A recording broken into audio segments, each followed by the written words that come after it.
Good evening, everybody. Welcome back to Psionic Aftermath.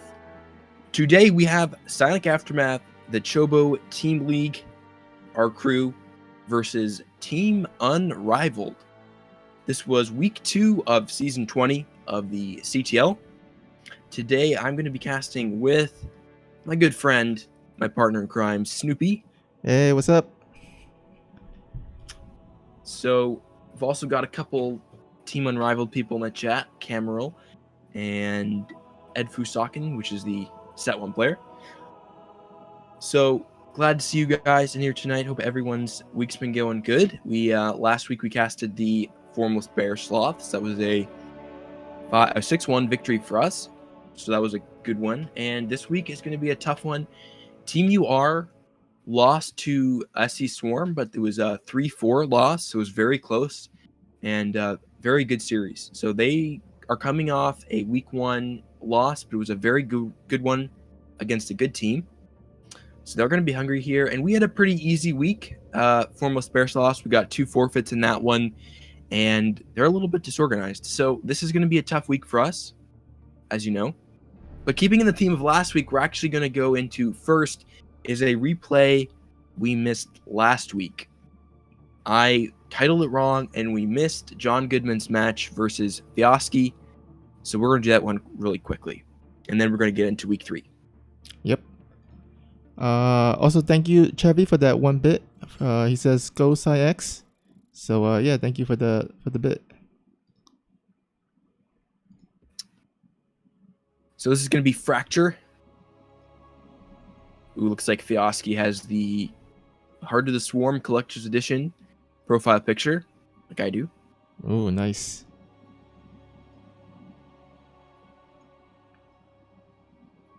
So John Goodman is a random this season. Last season he played Protoss, switched over to random, and he spawned as Protoss in this one. All right, awesome. Let's go ahead and introduce our players. In the top corner of Fracture, Ladder Edition, we have the green Protoss, John Goodman. And spawning at the bottom right, we have our teal Terran player from FXB. It is Flosky.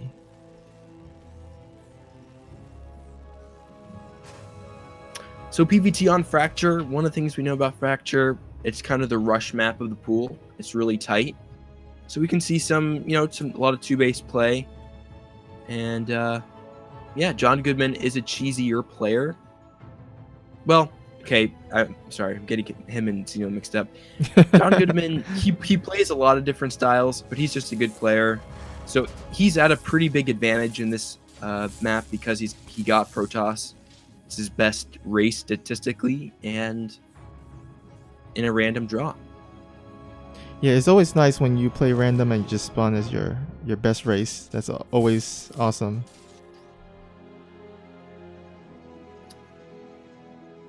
Alright, looks like we have a scout from Flosky here. Looks like John Goodman also scouted his opponent. But I don't know if he saw the gas. Did he see the gas? No, he actually didn't see the gas. So probably a little bit of mistake there, because you want to scout the Terran to see if he's going for 1 gas or 2 gas. That'll give you a good indication whether he's going to go expand or he's looking to tech up. John Goodman's getting a Zealot, which is interesting, just to push the Reaper back for a bit. Maybe he's oh no, actually no, he's actually gonna do that little, I guess, opening where you send your first Zealot across the map. You hope it bypasses the Reaper, and then your Adept or Stalker comes right afterward. And then you slow down the command center that's building at the natural. But oh, it looks like this Reaper is gonna actually catch this Zealot here. Yeah, that's unfortunate. Oh, he's gonna actually John Goodman wait in the weeds there. Got a couple swipes on the Reaper. Nice move there by him. It's back and it's forth. Actually sick. Yeah.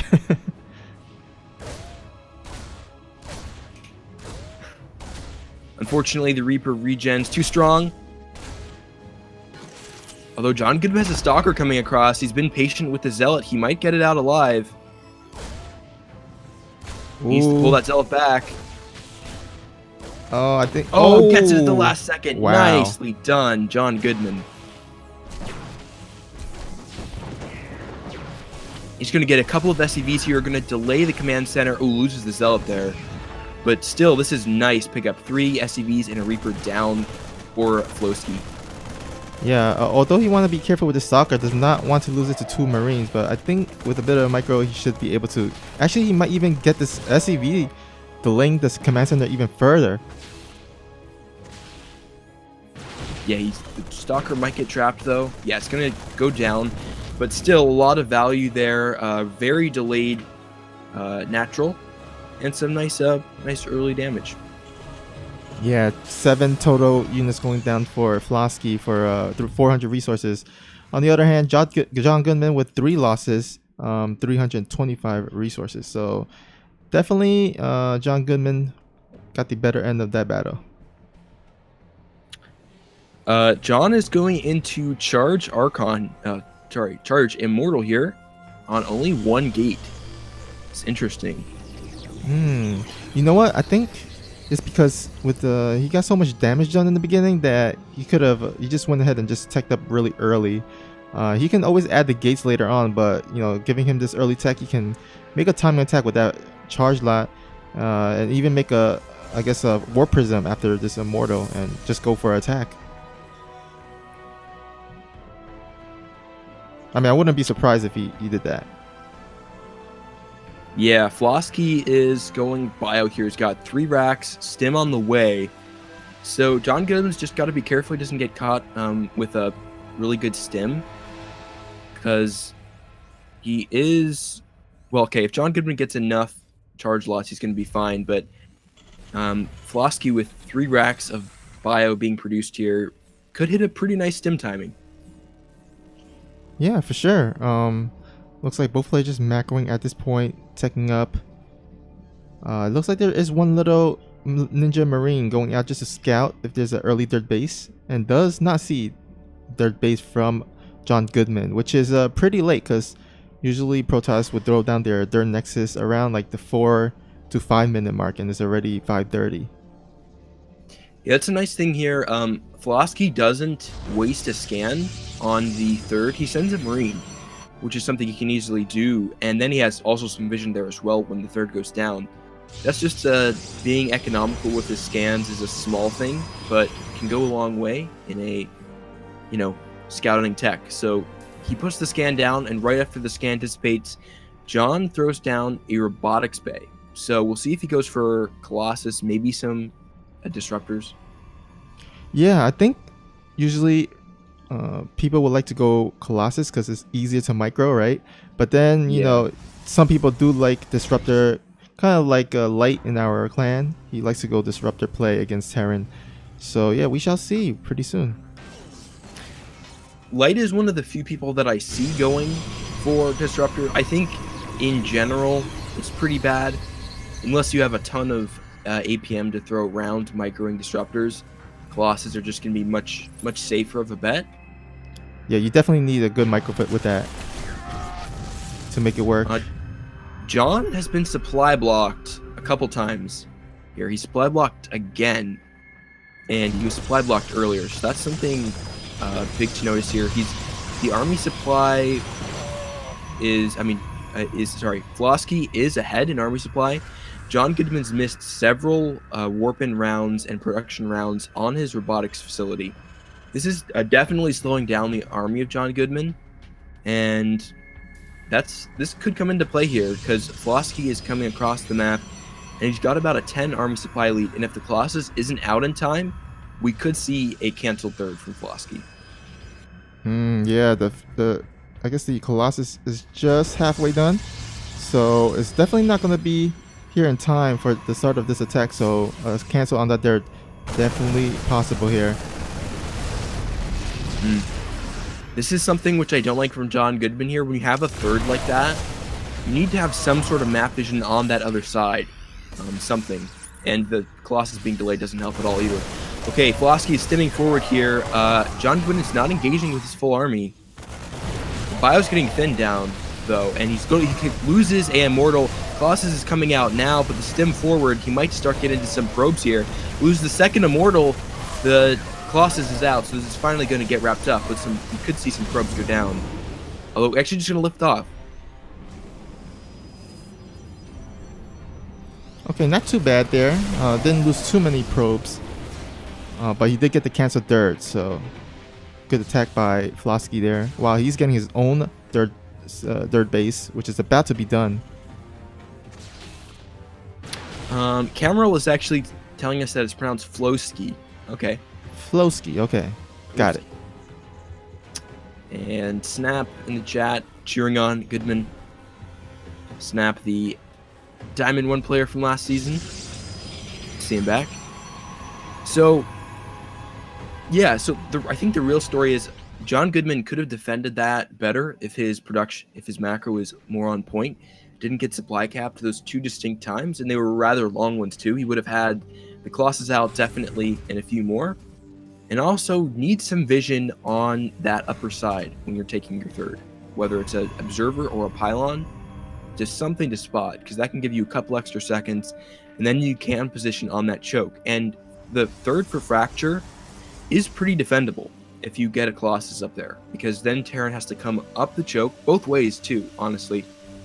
So it's a little bit farther away than some thirds, but it is defendable if you have good vision. Yeah, for sure. Maybe just a Zella send out, park there, or even some pylons. Definitely. Yeah. All right, so it looks like 3 Colossus already out for John Goodman. That's kind of the optimal number you want. I mean, of course you could get more if you have the resources, but 3 is usually the optimal number. And here we go, John Goodman looking to attack here. And what does Flosky has? He only has a few units here. Army supply pretty even here too, but the better tech for John Goodman. Okay, great storm laying down. He has enough mana for several storms. Actually feedbacks the medevacs and then morphs those into Archons. So there's actually not too many Zealots here. There's no pylon to warp in, but the 3 Colossus survive easily. The Liberators morph way too soon. Archons getting on top of those. The Storms and Colossus in the mineral line absolutely demolishing them. Great fight for John. 28 SCVs. I mean, that's pretty much game-ending damage there. I think, yeah, GG by Flosky. And John Goodman with the win. Well done. Man, that brings me back to like those old school days, the Colossus Storm. Don't see that as much in PvTs now. Yeah, for sure. All right, that concludes week 1's replays, and now we are about to go ahead and start week 2.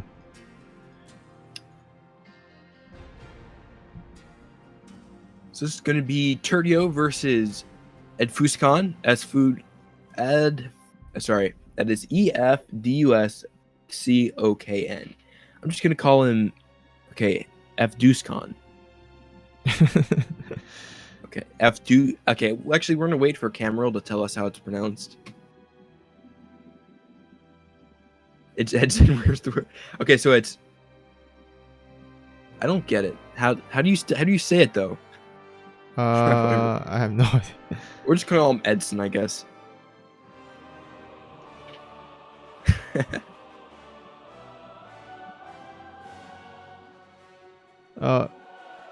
Camarel says, "Don't judge him. We try not to."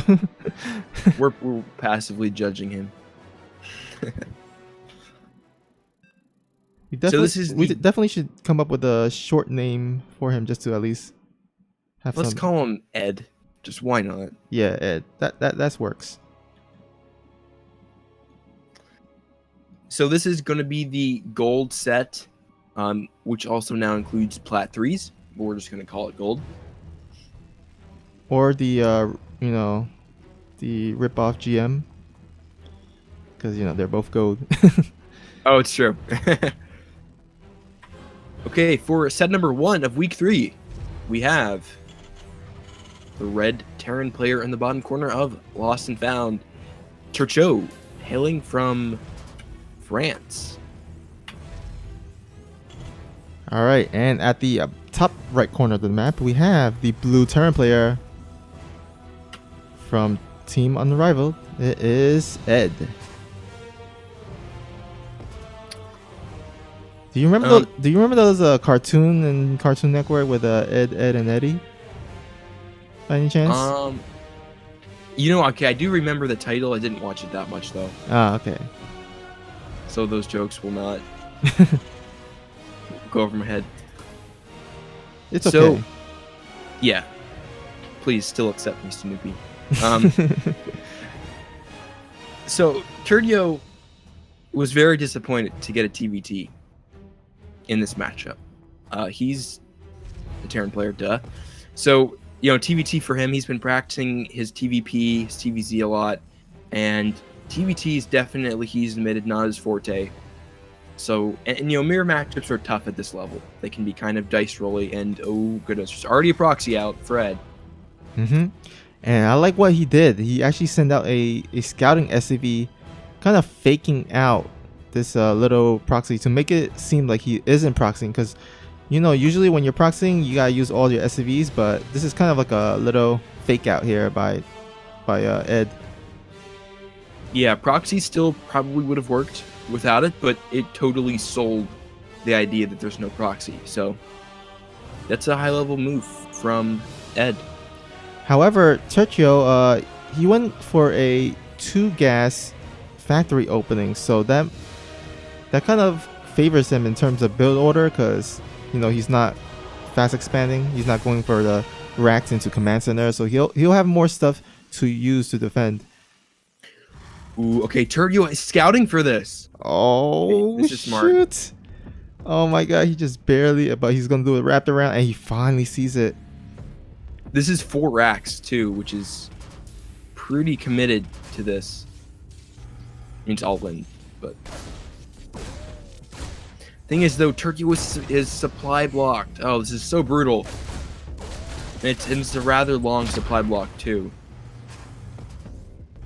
This is so bad. I think Turdio defends this if he's not supply blocked here. He may still defend it, but he's in a better spot for sure. Oh, he does. Actually, Turdio gets Reaper. Yeah, so that's good.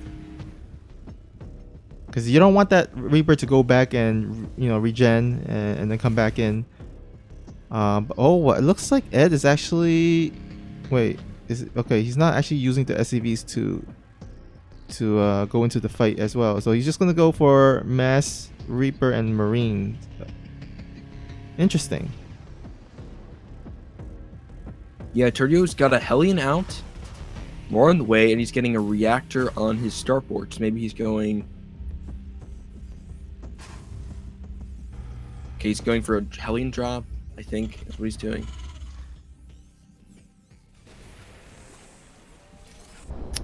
We'll see. He's got a... Okay, so Ed actually went back. He's lifted up his barracks. He knows he's getting scouted and putting down his natural. Okay, this is really smart. So when you know your proxy isn't going to fail, you can do just... you can do an economic opening instead and place your natural down and hope that Turdio is still sold on the idea of a proxy, which actually Turdio just put down his natural. So actually not too far behind, but still Ed getting a bit of an economic lead. Yeah, which is surprising because usually the player with the proxy is usually the one that doesn't have as good of his economy, but looks like his economy is a little bit better than Tertio. Yeah, some of that could be Turdio's missing production. He doesn't have as many workers, a few down. He could have just missed a couple cycles, it's very likely. So Turdio, with the barracks coming in, it revealed that Turdio wanted to go for a drop. So now Ed has units in the main. He's got a Viking there as well, and siege tanks and a missile turret. So this is going to get shut down very easily if Turdio's not careful. And he could lose those medevacs, and that would be almost game ending. Alright, the medevacs are floating away, flying across the map. And looks like, yeah, Ed just set up pretty well in terms of his defensive structures. I mean, he has a turret there, he has a tank already sieged up, Oh, even throwing down another turret here. Yeah, I think with the Marines and Vikings, the turret is a little bit overkill, but still, why not? Oh, Oh, dropping right in siege tank range. This is going nowhere fast, Snoopy. cover your eyes. Oh. Yeah, that's rough. So Ed, like, he over prepared for that, and it paid off. I think rough is the understatement there. I mean, Yeah. that was just, you didn't even lose a single unit, I don't think. No. He got like he got a few HP on a tank, is what he got. Oh boy. And now Ed just throwing down his third, just decided, I crushed that attack from Turdio, and I'm just going to macro. Nice decision making by him. Yeah, I love that. I mean, you heard that saying, that phrase, when you're ahead, get more ahead. And now, Yeah. he cleaned up the little drop there, so he knows in the back of his mind there isn't going to be a strong army attack anytime soon for Turcio. So he can actually take this time to just expand and know that he's going to be safe from that. Yeah, I mean, it's true. Like, so many players have this mentality is when they get a lead, they have to capitalize on it that second. It's not true in a lot of cases. Sometimes there are when you can be too passive too. I mean, that StarCraft is the balance, but a lot of the times, if you're scouting and you're pretty sure of what your opponent's doing, you can just get more ahead, keep macroing, get a bigger army, get a bigger lead, and you don't have to throw away this small lead as well. And that's especially true in TVT because Defender's advantage is quite strong in this bio tank scenario. So, you lose track of your army for a second, you walk into a siege line, and that lead you did have is now a massive deficit for you. Yeah, for sure. We do have a little drop here at the bottom by Ed. It is going to bypass all the little Marine Scout. So Turcio is not going to be expecting that. It doesn't look like he is kind of positioning his army, so he does not know this is coming. But he does have a little good bunker placement there. I think he placed that bunker in the beginning just for the little cheese that he scouted. It might come in handy now, but looks like the drop is commencing. Yeah, drops. Let's see. Okay, Turio's reaction is pretty fast. Looks like Ed is just going to target down Depot. That's some damage, but Turio is going to be able to shut this down. Oh. Actually might get the medevac. Ooh, gets it. Very nicely done. Yeah, so this is turning out to be pretty good for Turcio. I mean, he is up 86 to 72 supply. I mean, his army is way bigger. He is a little behind in the workers, but if he can get some damage done with that army, then maybe he can pull it back.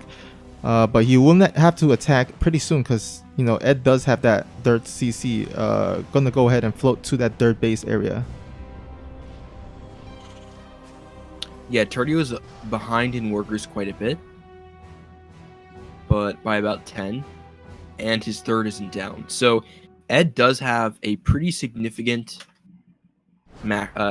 economy lead, but Turdio's army is bigger. But the thing is, like I just mentioned, army advantage in TVT can be very fleeting, for sure.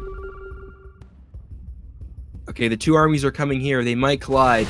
The bio is stimming forward. Turdio, looks like they're going to engage. Turdio's going to have to pull back with his air forces. He's sieging up here, and both players have sieged.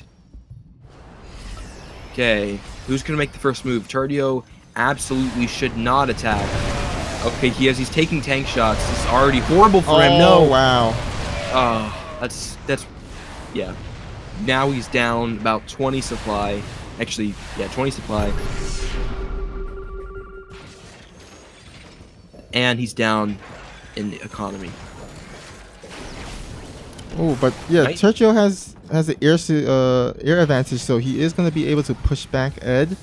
But I think as soon as Ed has his Vikings and medevacs, he can push him back. But actually, no, it looked like Turcio is gonna go ahead and retreat himself. And yeah, all of a sudden, Ed is the one with the supply advantage here. Yeah, Liberators in this Marine tank scenario are interesting because they can get gunned down so quickly to the stim Marines. So if you don't overextend with them, I mean, it's easy to overextend with them, but if you don't and you wait until a lot of the bio's gone down, then you siege them up on the tanks, that can be quite good. And looks like Ed is going for an attack on the third, which on Lost and Found can be quite defendable. Turdio has vision there with his Vikings. He needs to move all his army down there immediately. But Ed could throw a battle here if he just attacks into this area. Oh yeah, I don't like this positioning by Turcio. I mean, he's got most of his army in the natural. Only 2 tanks and the Liberator at the third. Oh, but he's actually got the Viking advantage, so he is going to clean up this these Vikings from Ed. So that's good on his part. Yeah, the Vikings are a really nice touch to give yourself a little bit vision, so you can save scans for the army of Ed. Yeah, And Turdio's in a defensive posture here, which is correct. So I like what he's doing, but he needs to start increasing the worker count. He's down about 20 workers. And I also would like him to actually position his army a bit better there. I mean, he could have actually positioned his army at the rock area, but now he's allowed Ed to kind of go around and maybe even start attacking his main base here. Yeah, he should have moved up into this area kind of between the third and the entrance, the kind of to the middle of the map. And now Ed's going to take it. Okay, really bad bio loss going down from Ed, but it's worth it because there's only 2 tanks. Yeah, this is a really bad area for Turp to be in.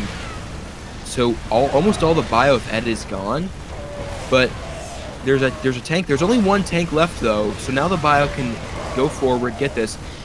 Turdy was doing a lot of damage here, but he's lost the third, and that's really all that matters because Ed has the 4th and 5th up. Oh man, just that battle could have gone way better for Turcio, but his positioning, his army positioning, like I said earlier, just could have been better. It would have prevented all that from happening. Yeah, definitely agree.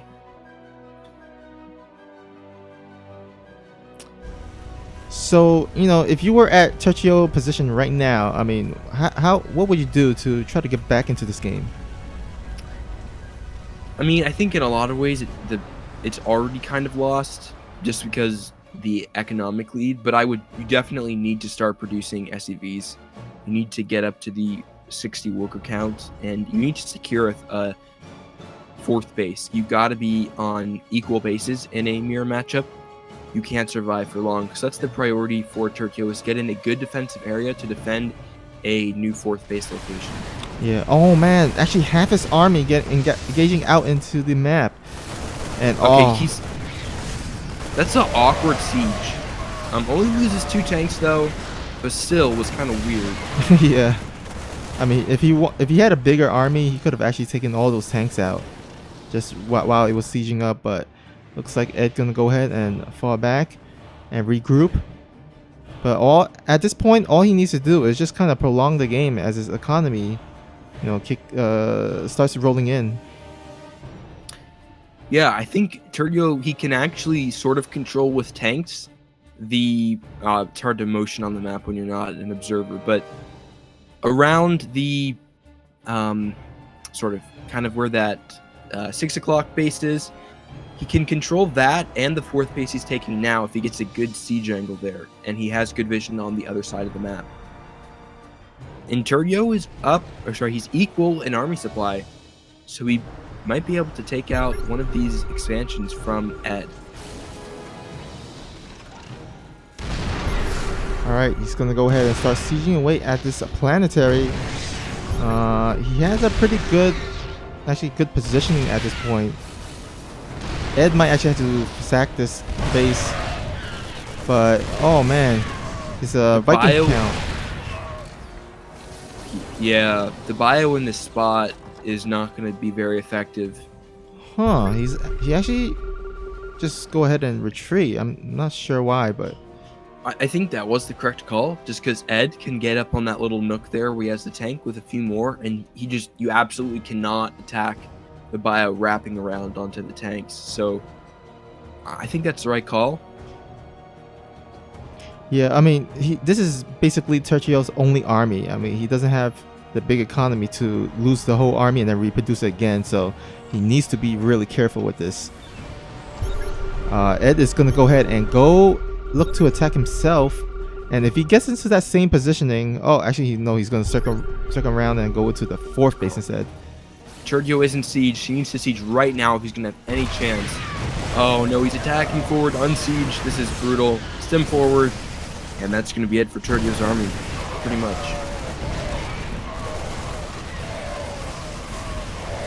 Reinforcements for Ed streaming across the map. The tank sieged up in a defensive position. Bio for charging forward, trying to get a authority, gets it, but that's not really a prime target here, and he will lose the game. Well played from both players, I think, for a TVT. TVT is it's difficult. It's taxing at this level.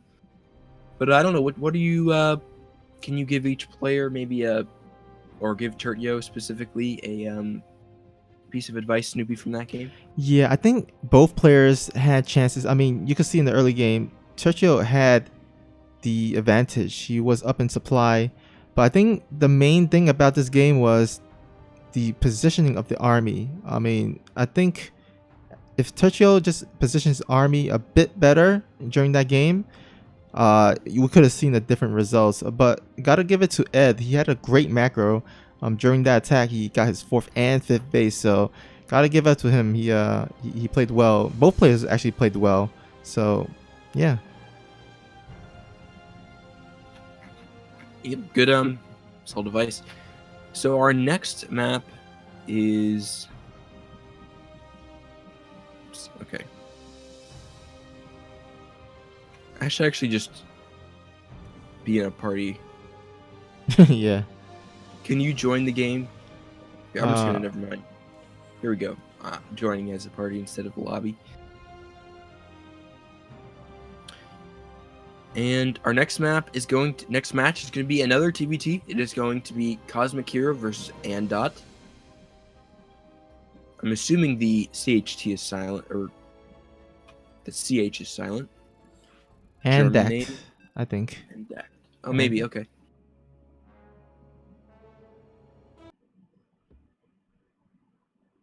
Seem like these are a lot of...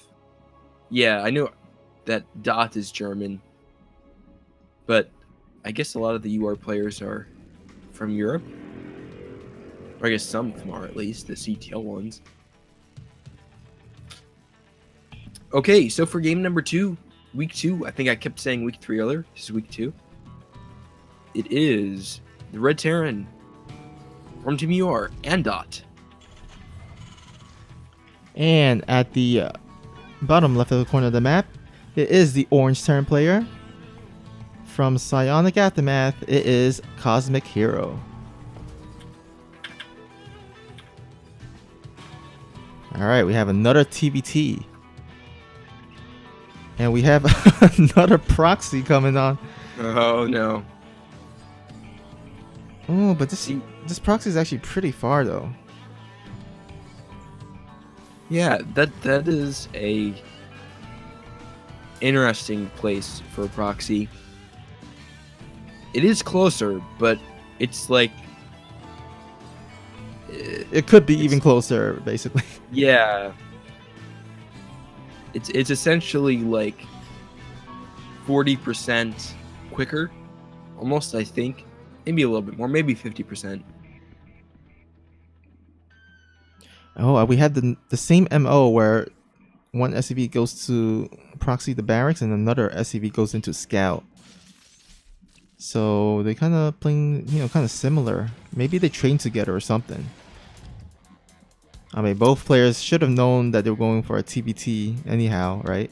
I mean, they were teammates, right? So yeah, it's in the realm possibility. Cosmic Hero going for a CC on the high ground.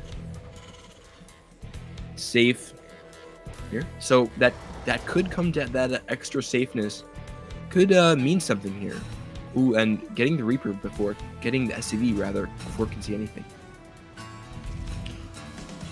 Oh wow, so we're gonna have actually the proxy Cyclone Rush I would assume he's gonna switch out the factory and barracks, or he's going for the starport later on and getting a liberator. But I'm expecting a switch off. Oh no, actually he's gonna go for a single cyclone with two reapers. Oh, and Cosmic Hero's gonna scout this. Ooh, nice. Add-on complete. He's gonna get that additional SCV as well. So if he was hoping to put something else down, this is interesting. Reaper Cyclone. Yeah, definitely interesting. Now Cosmic Hero, he scouted this. That's part 1 of the defense. Part 2 is actually going and executing the correct defense. Oh, and he does lose that Reaper. That's unfortunate. Yeah, he's got to get that. He has a bunker building. It's almost done. The Reapers are up here, though, and they're going to start working on that bunker, which in range of the Cyclone. This is going really badly for Cosmic. Although he's going to lose both the Reapers, so there is now no vision. That's crucial. And the bunker does finish somehow. Oh my god, those Marines gotta get into the bunker, or he will lose them all. Oh, I don't know why he actually salvaged that bunker. He could have actually used it to defend. Marines get extra range with the bunker, so he can actually snipe away at the Cyclone if it comes in closer. But now he's got only Marines. Oh, actually a Cyclone comes out for Cosmic Hero just in time, and oh, actually gets that. That's a big pick off. Yeah, I actually think the Cyclone was the salvage was the correct call, because I think that bunker was actually he could have waited to salvage. That might have been better, but the bunker was out of range, I think, to be effective. All right. And now Cosmic is safe because he can get more Cyclones at the top there, and his CC is built. It's finished, so now he has extra mules. But Andot is starting his natural as well. Alright, so it looks like both players seems to have gone to this stabilized state, and we'll go ahead and transition into the mid game. Now Cosmic Hero is going to go ahead and chase his army down, but he's got to be careful. There's actually 3 Cyclones versus his 2. Okay, he gets those Marines. He's going to pull back. This is the right decision. Gotta wait for more Cyclones to build and Marines. Okay, now he can turn around and fight. Okay, he loses that Cyclone pretty quickly, but with the bio... Oh, actually, he's gonna get that next Cyclone. But he's losing a lot of Marines here. Okay, the next wave of Marine and Cyclone will push this back, finally. But... yeah, so now Cosmic Hero has his natural up. So does Andot. Sorry, I keep... So... Andot is ahead in his economy because he's been producing more workers. He's got 30 as opposed to the 22 of Cosmic. Cosmic slipping in his SCV production a bit. And we've got a starport with a tech lab in Andot. So we could see some Raven, possibly. Yeah, but oh man, I think this little Cyclone attack, he only has a little bit of Marines here. I mean, he does have the medevacs, but those Cyclones are pretty powerful. They can actually kill those Marines even with medevacs. And oh my god, losing both supply depot. Yeah, there are medevacs here, but the Marines are just getting shredded. I think finally there's more Cyclones coming in. Cosmic stopped Cyclone production to get a tech lab on his factory, maybe hopes of getting tanks. And I think that was a mistake. Or it was a mistake. And Andot can now get some SCV kills, as he has, and supply block Cosmic quite severely. He has gotten quite a few SCV kills over the course of this. He got 7, and he's up 10 workers. I think if Andot continues to play this and he continues to macro, he is going to be ahead. He might be able to capitalize on it as well. We'll see what he's going with that tech lab on the starport. Maybe he's just, I don't know, maybe he's thinking of Ravens later on, or maybe Warp Battlecruiser. There's a scan seeing that though. Oh, but we have a Liberator coming in. Oh, what a bad rally. Actually goes right straight into the natural. And will Amelia get killed maybe? Oh wow. Does survive with 4 life. Nice save there, but if it went into the main, could have gotten a few SCVs, and that would have been a huge plus. Oh no. Cosmic is supply blocked again, though, and he had to use a call down.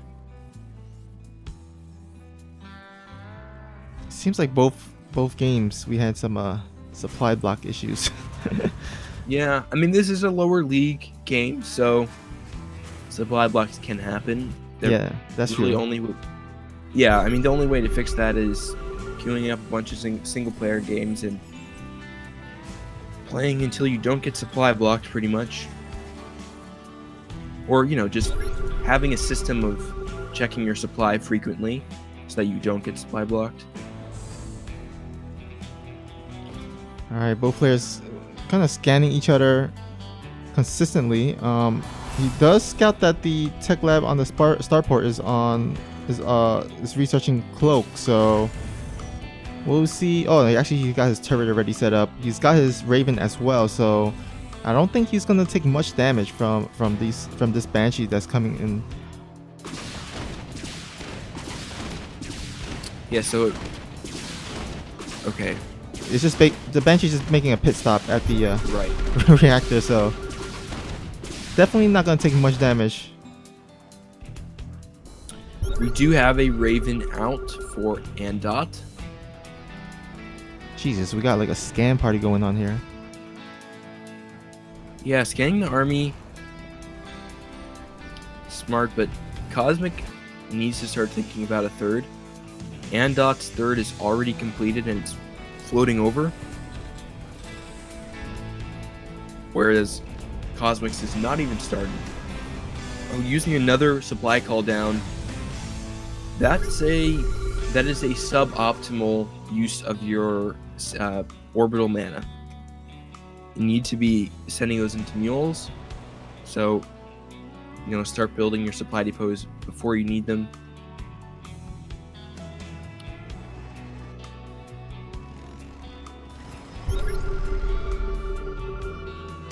All right, another scan goes down. Another scan goes down. Oh, the scans are endless. Where do Terran get these energies to scan? It's like,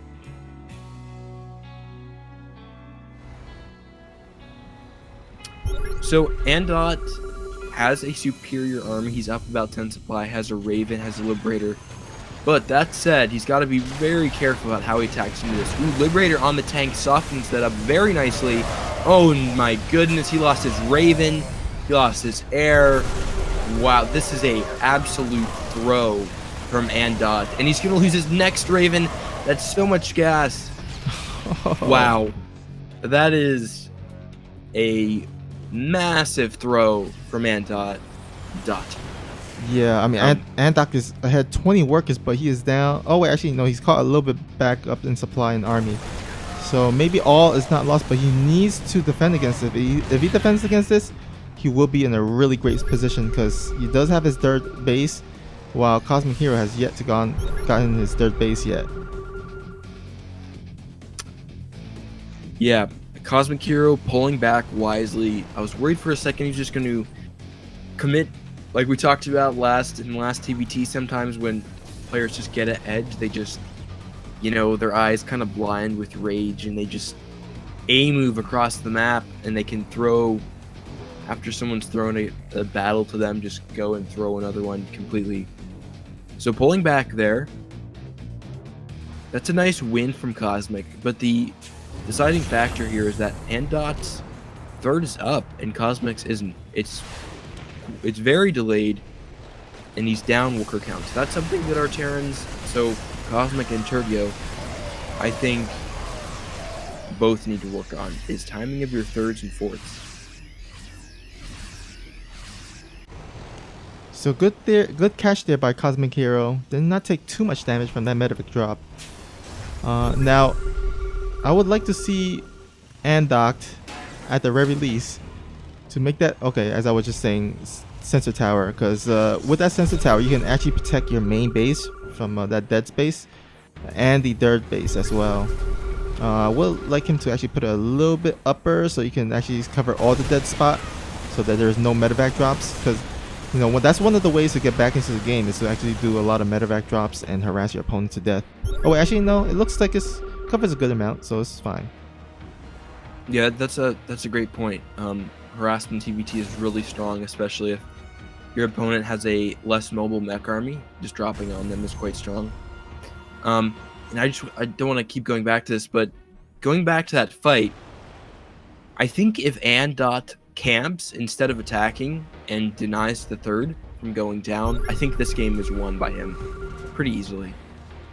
I mean, his third is up at that point. He's mining, he can produce, and waits for Cosmic to take a fight. I think Andot wins this game. Yeah, I mean, still Andok is still in a great position though. I mean, yeah, you're right. 40 supply ahead, so you can afford to do so. Another scan party here. Accentuate the how important I think that fight was. Oh yeah.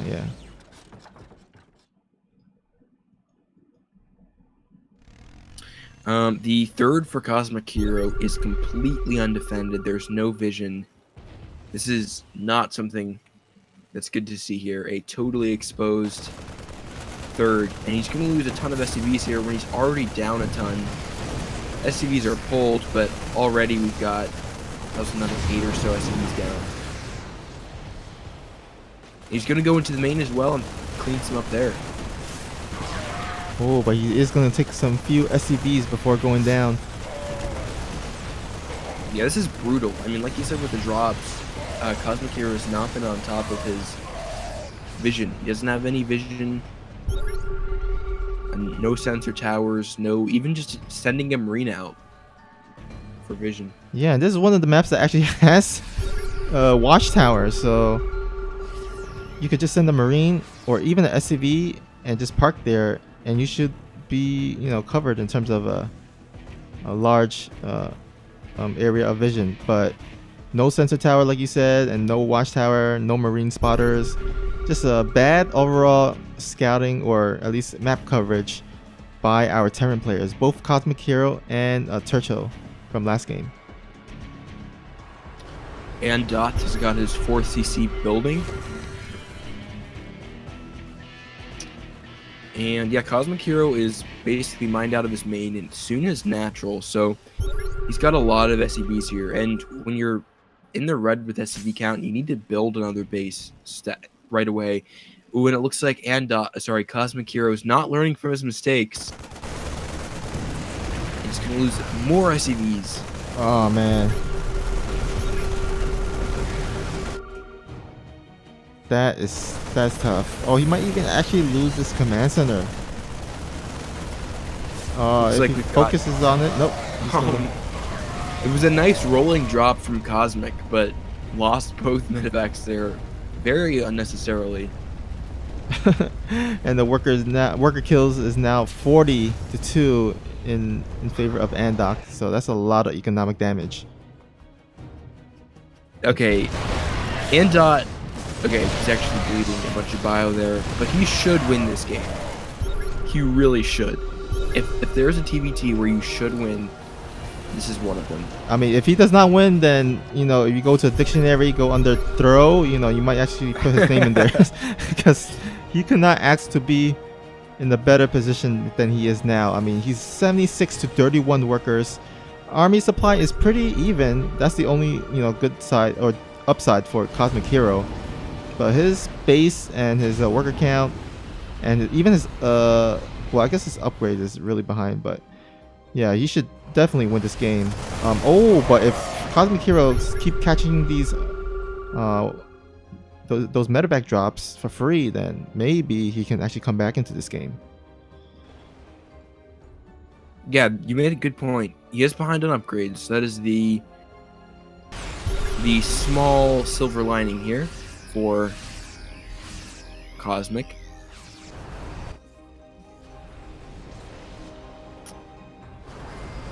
All right, like we said in the last game, positioning is really important in this matchup. And it looks like Cosmic Heroes will get the first positioning and should be able to take down this command center. Okay, the Ravens are coming in here, and this is a good fight for Andot, but he loses the CC, so that is a nice pickoff from Cosmic, but he lost a lot of supply there. Although Cosmic still had an army supply. Although he has significantly less tanks, so that was the deciding factor there. Is Andot had less supply, but he had more of it in Ravens and tanks, which are much more cost-effective units than just Marines. Yeah, Andot has currently 10 tanks compared to the only one of Cosmic Hero, so Cosmic Hero will probably want to up that tank count, maybe even throw down a second factory and switch it over to a tech lab or something. Andot is super oversaturated. He's got 71 workers, many of those not even mining. The 4th is going down. He's going to do a mass Maynard there. And he can even start to think about taking a 5th. We've got a drop coming into the attempted 4th for Cosmic, although that is a planetary. And okay, his other drop gets shut down. These are nice pickups from... Okay, nice defenses for Cosmic. He cannot take any worker kills. His economy is already super fragile. So, you know, maybe we were overplaying that. Okay, well, sorry, it's taking a second to formulate my thought, but the supply was way higher for Andot, but a lot of that was in workers that weren't even mining at that point. Yeah, I mean, look at the second base of Andot. That's like 30 to... That's what I mean. Yeah. So yeah, I think Andot was still in a much superior position. However, Cosmic Hero with the superior upgrades in that fight, I mean, he took damage in the battle, and Cosmic Hero did have more supply in Marines versus more in tanks. So Andot, I think, still was in a better position.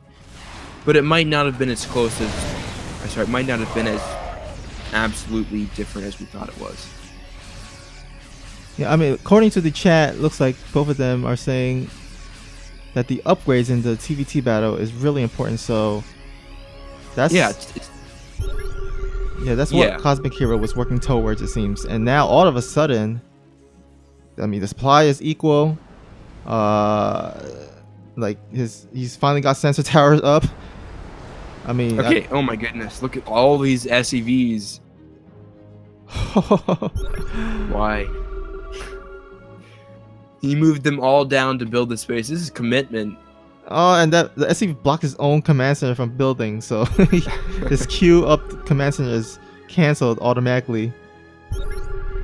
Yeah, so really what's going on here is Andot was ahead, but he kind of blew it by not expanding. He should have had a 5th by now, in all honesty. With the amount of SEVs he had, he could have had a 5th, maybe even a 6th by now. Had much better production. And now, look at the army supply. Cosmic Hero is up 30. Yeah, I think because he's actually around 30 below in workers, so his army supply kind of reflects that. Is, you know, if you're gonna... most of your supplies in the workers, then your army will probably be strong if it's a maxed out army. And looks like slowly but surely, Cosmic Hero is kind of pulling this game back into his favor. Well, the income is even right now, so that says it all. It's kind of like the idea of Andot being ahead, which he was, lived on in our brains for so long. Ooh. But anyhow... Vikings are getting some good kills, though. Yeah, this is nice work here. Picking off several medevacs and other Vikings.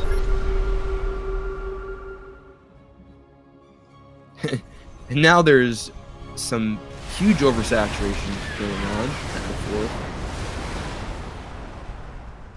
Yeah, I mean, 75 workers. He should have a 5th and a 6th by now. Oh, man. Upgrades are even, except for air. Cosmic Hero is ahead in air upgrades.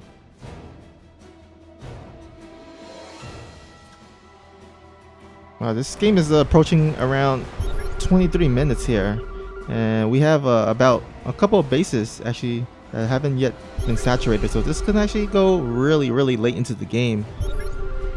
We're talking maybe even 40 or I don't know, maybe 1 hour or something. Blue Shift is a big map, so yeah.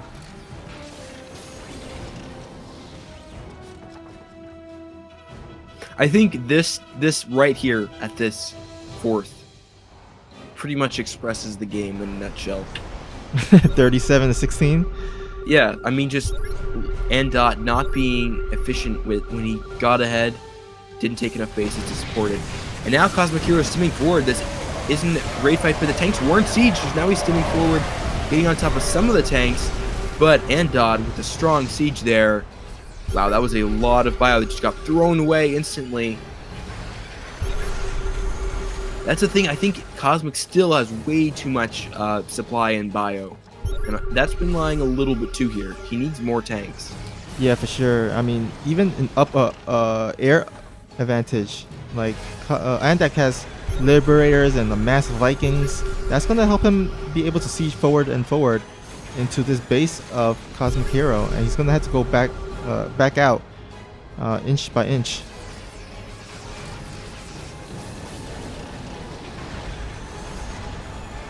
Yeah, I think definitely way too much bioproduction from Cosmic. And if you're going to go heavy bioproduction, I think you have to drop, because the Terran army, mech army is so strong. I would love to see some drops. The 3rd and the 4th, actually all the mining bases now for Andot are pretty exposed. If Cosmic Hero produced a couple medevacs, he'd be in great shape. Oh man, slowly inching forward and forward. We call this a slow push, guys. And with air superiority, this is how you can make it happen. Yep, for sure, 100%. And oh, looks like we have some Liberators of his own. So maybe he's gonna siege up at his side, but the Viking count is gonna be really important here. Yeah, this is like World War I trench warfare right here. Basically, whoever attacks is gonna take so many losses. The waffling. Why Cosmic Hero? Oh man. At least he pulled back before it's too late, though. That's positive.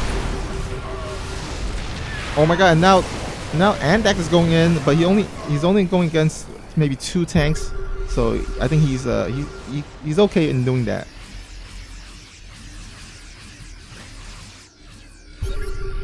This is the thing, though. Yes, Andok is kind of pressuring this base, but it's already mined out, so he's not gaining much here by attacking in. He's just throwing away supply. Their BCs are here. Kinda nice, but they're horrible to Viking in bio.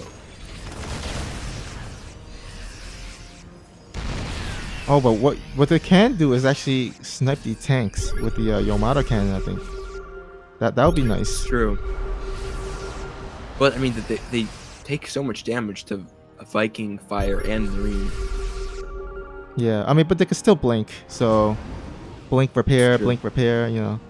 And guys, Battlecruiser is going to be even stronger after the patch 5.0, because they're going to be able to attack while shoot while flying around. So kind of like the Phoenix, where you can fly around without having to micro, and they will attack on its own. So Battlecruiser is going to be really strong after the patch. I expect patch 5.0. Yeah. Sorry, go ahead. I expect to see them like a lot more often in games. Patch 5.0 is basically making Terran unviable. Sorry, Protoss unviable. Oh, nice blink there by the Battlecruisers. Does save them. That was okay. So Yamato blink. That's nice. Okay, the unsiege though. Cosmic knows this. There's the siege back though. The mind games. Yeah, he needs to siege those Liberators. This is a weird fight. Yeah, Cosmic Hero just let Andok do that. Oh no, these tanks are just. This is so weird. And now Andot is going to win because Cosmic didn't produce any tanks. So he just suicided his bio. But he has air superiority though. So at the same time, now that it looks like Cosmic was in major trouble, he's going to, with air superiority, clean up a lot of this. Ooh, what a scrappy fight here. Vikings could land on this tank. Yeah, but I think Andok is in the brink of maybe. Oh no, actually he cleans up that last one. So, all right. So what a big fight there, and all of a sudden, I mean, look, just basing on the supply, I think Andok came out on top of that. He's got even amount of bases, but in terms of army, well, I guess army is about the same, but workers, he's a way ahead still. He's actually increased his worker supply to 75 from the 71 earlier. Now even 77. Oh. Yeah, this is overkill on workers. Oh my God! Look at the 12 o'clock position. That base. Oh wow, that's just sad. Oh, it was like he shift clicked one of the workers, and now they're following it. Yeah, they're playing follow the leader. No time to be playing, guys. Gotta go back to mining. Okay, finally somebody decides to abandon that plan of attack on that location, because they basically just had a stalemate there for a couple of minutes where they traded armies a few times. Andok tries something new, and Cosmic's like, Carrier has arrived.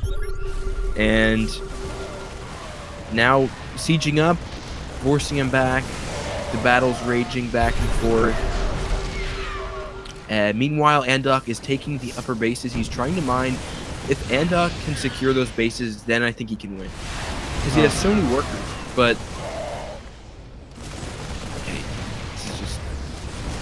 Can Cosmic Hero actually push in here? I don't know. Is this happening? Maybe. Oh, there's a battle cruiser though. Thank you, Fireclaw, for the follow. Just want to quickly say that. But anyhow, look like that battle cruiser is about to snipe that tank, and that tank goes down. Nicely done. Okay, so this is actually a superior bioforce for Cosmic Hero, getting on top of everything here. It's just Vikings and battlecruiser left. Yeah, battlecruisers, the Yamato is good, but they're pretty terrible against everything else. Carrier has arrived. Okay, somehow Cosmic Hero with the Marauders is pushing across, and there's no tanks.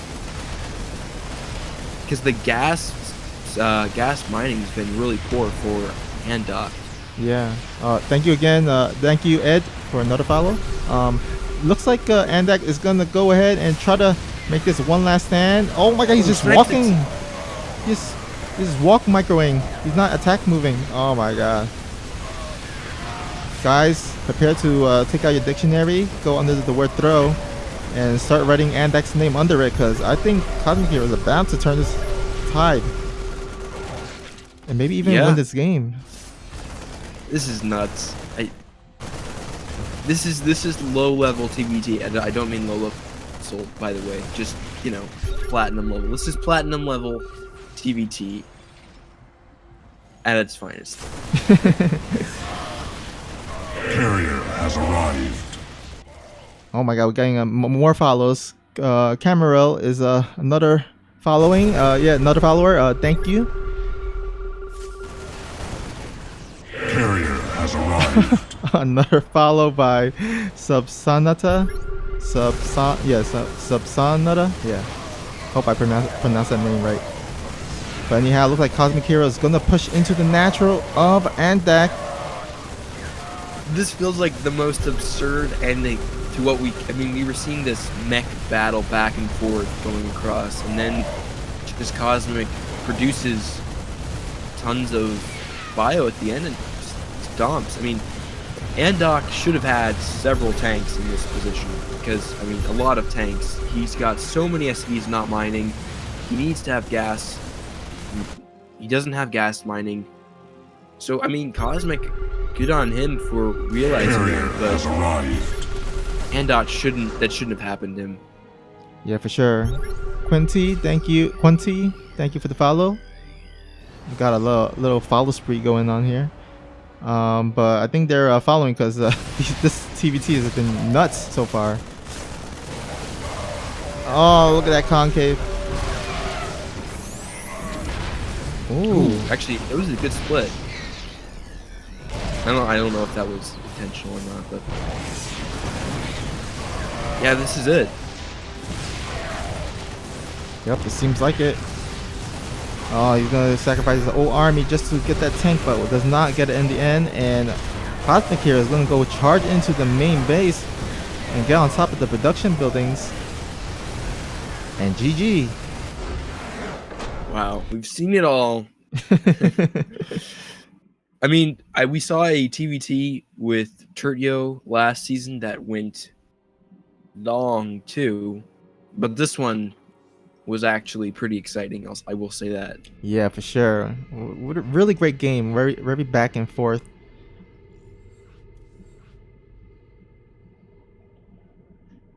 I don't even know what to say, like, to advice. I mean, I think both players could have won so many times. You know what? I think the biggest is for Andak to have better mining macro, I guess, because he's got a lot of bases that were stacked on SCVs, and SCVs just following a bunch of SCVs following one SCV that wasn't mining. Yeah, I think conversely, also Cosmic, that is his and Turtio's biggest area to improve is probably the. Oh wait, are we watching the same base replay? expanding. Oh, I just did the same thing. My bad. It was so good. Gorgonath wanted to watch that again. I want to just dive into the analysis of that one a little bit more. Yeah, we could talk about it in the beginning of the next game here. We're going to our second platinum set, right? Yes, that's correct. Wait. Oh no. Sippy Cup. He Okay, he gave me the wrong replay. Maybe the CTL replay folder has it. Maybe we'll just quickly go ahead and see if it's there. Let's see.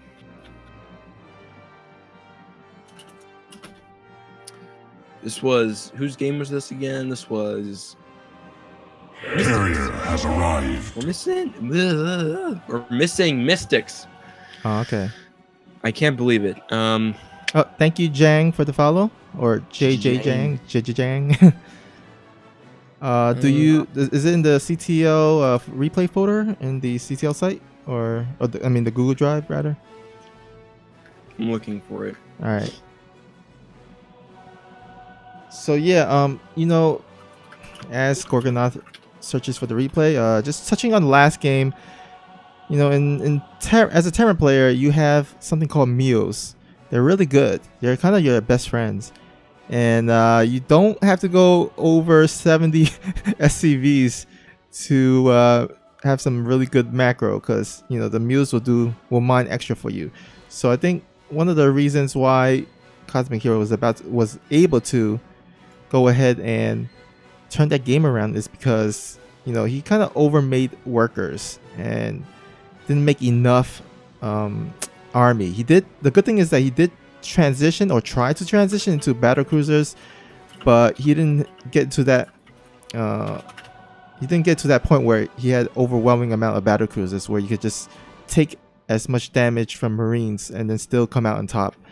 And again, the kind of a bad macro from Andak in terms of oversaturating one base was like 32 workers or something, like overpopulating them, and also just not because he as you saw, he at the 12 o'clock position, that base, he kind of followed a lot of SCVs on one SCV. So I mean, we done that in the past before. I'm sure everybody has done that at some point. So I've never done that. No, I'm perfect. All right, you heard it first here, guys. Gorgonath is perfect. Okay, so I'm asking, like, somehow Sippy Cup is still awake in Europe. It's like 4 a.m. there or something. So that's kind of a miracle. But looks like he's getting me the new replay. Sweet. Otherwise, I guess Cameron could give it to me as well. Yeah, that's true. Yeah. All right. Looks like we have 16 viewers so far. So thank you all for tuning in so far. We're about to get into the even better games as we get into our second plat and then eventually to our diamond and then to our master set. So stick around as we're just getting that replay here.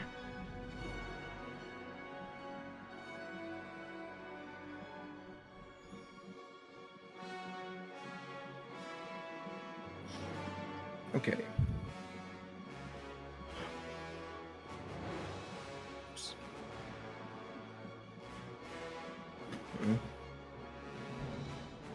Oh my god. Okay, all right. I just got some news. Hold up. Oh, is it news you can share? I don't think it's my position to share. Okay. Yeah. Oh, I think I know it. I may know something about it, so Yeah. or may not, but it's gonna sound really weird on the cast.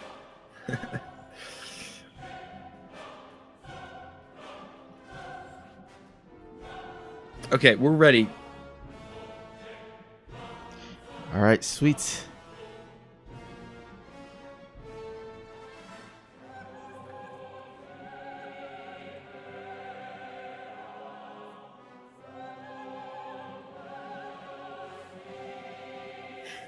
Okay.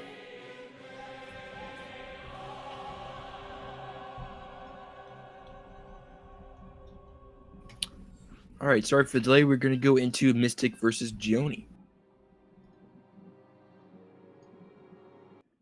Mystic, this is his first week playing. Oh, nice.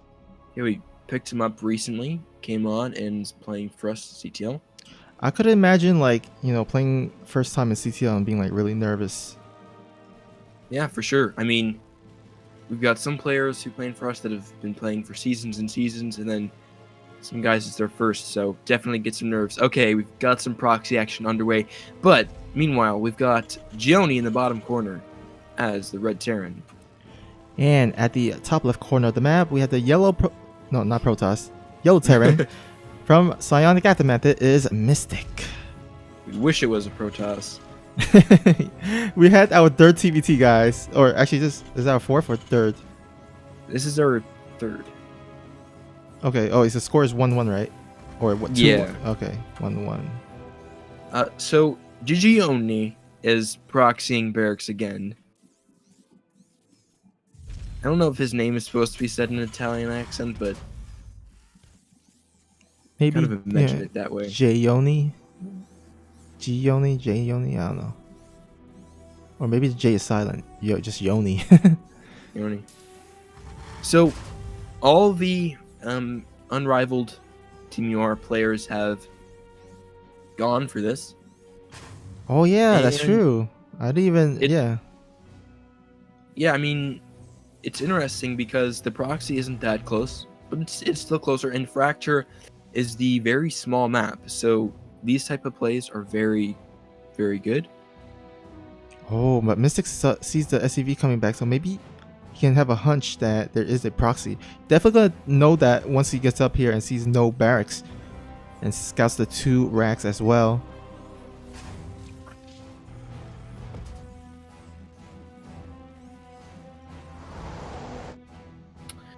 So yeah, Mystic putting down a factory of himself, not going for that CC, and it looks like we've got a 2 proxy racks Reaper coming out. Yeah, Mystic building Marines of himself, and with his Reaper can get the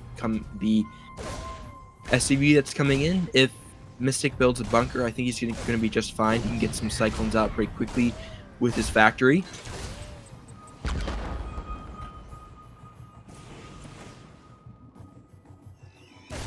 Okay, actually he's building a Hellion here. The SCV is coming. Pulled off the line. His Reaper is down. He's going to lose that. Okay, pulled that in way too quickly. Gioni with his Reapers. They're getting quite a few SCV kills. The Hellion coming out here now. Okay, gets a nice angle. So these Reapers are getting forced back, but already several SCVs going down. Oh, Well, man. even more. Yeah, with that Helen going down, that's tough here. Oh. Okay, so even though Mystic lost a lot of workers, he's still not in a horrible position since with the proxy, you know, he lost a couple SCVs with that, and then he delayed the production of them. And he's got, you know, double gas production. So Mystic's in an okay position here, actually in a decent position because he can get his natural down quicker. Sorry, it is building. So actually Mystic's in a great spot because he took some SCV kills, but not more than he had to, I think. And he's building a starport. So I think Gioni, he's going to have to get his CC. He's building a CC now. But he's going to, I think, it looks like he's starting to commit harder to this. He's building a Cyclone. But with the Hellions out, these Reapers are not going to do anything. And Gioni's going to get pushed back all the way across the map. And there's really not much at his main. Cyclone production, there's one out, so that will be enough to hold the ramp. But yeah, his natural is gonna be delayed for quite a bit. Oh, but did he scout? Yeah, he scouted the starport with the tech lab. I'm not sure if he actually clicked on it, but if he did, he scouted it and should expect maybe a Raven or Banshees. He might need to poke up just a little bit later on just to scout it, or maybe even use a scan. But it looks like it's going to be Banshees as he's researching Cloak. Actually, both players researching Banshee Cloak.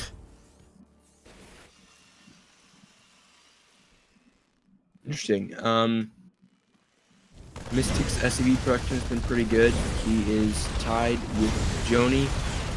And now actually, Mystic is going to float his orbital down now. So he's going to have an economic lead for a bit, having some more mules. And Gioni with those proxy barracks, this is something all the UR players have done. Using them to scout, he's going to come in here and see everything in the main. Oh, what a nice scout there. And just before the Banshee pops out too. That should give him plenty of time to prepare against this. The interesting thing though is there's really not much in terms of defense at Gioni's base. He's throwing down 2 reactors on his barracks now. So the Marines are coming, but there's not much yet. Okay, but Gioni's coming in here with Cyclones and Reapers. The Cyclone of Mystic went down. 2 are coming out now. So Mystic just lost a few more SCVs. And Mystic is pulling back with his Banshee. That's a mistake there. The 2 Cyclones are going to be more than enough to finish. And now the window of time where there weren't too many Marines is done. And missile turrets are coming. So I think if the Banshee came in, if it didn't pull back, it might have been able to get a few more kills. Still might get a few SCV kills. We'll have to see. Yeah, but it looks like Gioni is sending his Banshees across the map. But Mystic does have a Raven about to pop out, or he's halfway done. So by the time the Banshee does come out, it will be popped out. On the other side, though, the Banshee is going to go ahead and try to get some SCVs, Cyclone as well. Actually, there's not much here for Gioni here. Yeah, the Banshee's coming in. Oh, here. And that tank right there. Oh my god, he does get stem right before he finishes. That's huge. So Gioni had to produce Marines to counter the Banshees, so that meant he was really weak in terms of Cyclone defense. And now I think Mystic just straight up wins here. I mean, he gunned down the tank perfectly. Gioni was not on top of that. He needed to protect that tank. SCVs are going to get... or they were going to surround the Cyclones, but I guess not. Yeah, this game is pretty much over. But nice call from Mystic. For sure.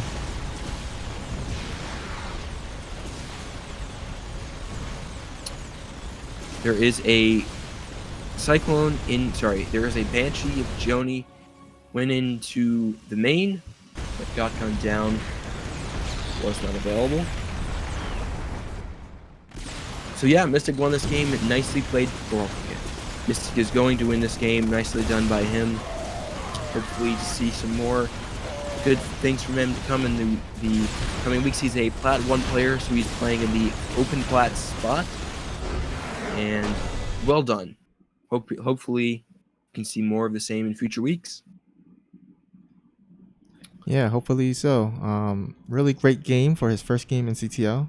So congrats to him for getting the win. So now currently Psionic Aftermath is up 2-1, I believe. Yeah. Yep. Yeah, 2-1. All right, and we're about to get into our first diamond set, which is, sorry, 1 second.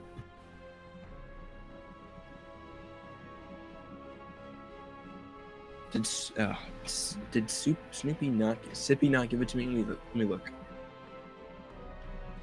Okay. Oh no, sorry, that was John Goodman.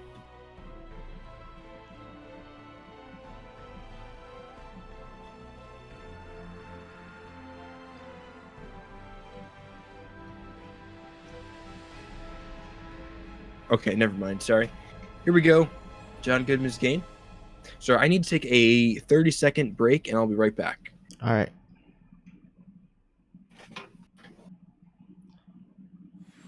Okay, as we wait for Gorgonath to take his bathroom break, just want to thank you all for tuning in so far. We're about to get into our diamond set.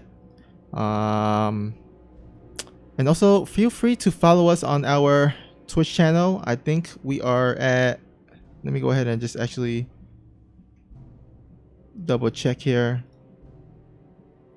We are currently at 897 followers. We're 3 away from 900. We're trying to get to 1K, but first step is getting to 900 first. But so, yeah, we're really close to getting 900 followers. We host or we stream and cast a bunch of events every week. So if you want that notification, you can follow us and then turn on that notification. Or if you don't want any notification, you can turn that off as well and just follow us. And yeah, it'll be sweet to get to that 900 mark.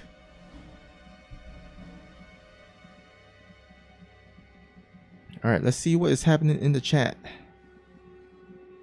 Looks like John Goodman got his dinner here. Nice.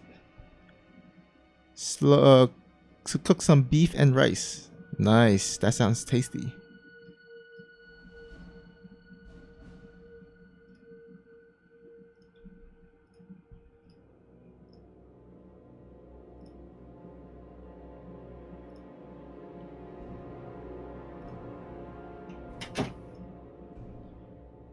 Alright, looks like Gorgonath is about to come back here, so we should get it pretty soon. Chevy got only peanut butter to eat. The life of a poor college student. Okay. Alright. Back. Nice. You know what? I just saw the tail end of that conversation. Peanut butter is a great meal substitute. I don't care what anyone says. Yeah, just a peanut butter sandwich is all you need, I guess. I just go at it with a spoon like a Neanderthal. The only thing I don't like about peanut butter is that it can get stuck in your That's why you have a glass of milk with it, man. Does milk dissolve it easier or something? Yeah. Oh wow. Well, really any liquid will, but water and peanut butter, it's kind of gross. Alrighty. This is set number 4, the first Diamond 2 set. And to the top corner of Parasite, we've got the Purple Terran, John Goodman. And spawning at the bottom right up corner of the map, it is the Teal Protoss from Team Unrivaled. It is Fireclaw. John Goodman, normally a Protoss, but random this season. And Will be Terran. And normally a full-time actor too. Yeah. Oh wait, that's his real job, an actor? No, I'm just saying, referring to the, John Goodman, the actor. Oh, okay. My bad. I fell for that one too easily. Have you seen a lot of movies from him? Or with him? No. No? I know of him, but not a ton. Oh, okay. I was gonna ask you, like, if you did, like, what's your favorite John Goodman movie? Actually, in the chat, if you guys see a lot of movies or have seen movies from John Goodman, just let us know what's your favorite movie from him.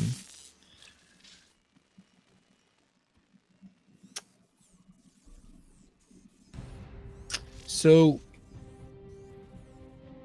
yeah, okay, I was gonna try to say something, but man, after watching those 3 long TVTs kind of fried my brain. Yep, that's what Terran does. They just fry your brain. They drop meals on you and they stim on you.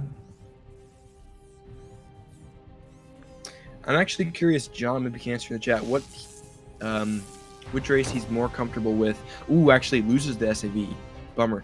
He's more comfortable with Terran or Zerg in his random. As we all know, Protoss is his most comfortable.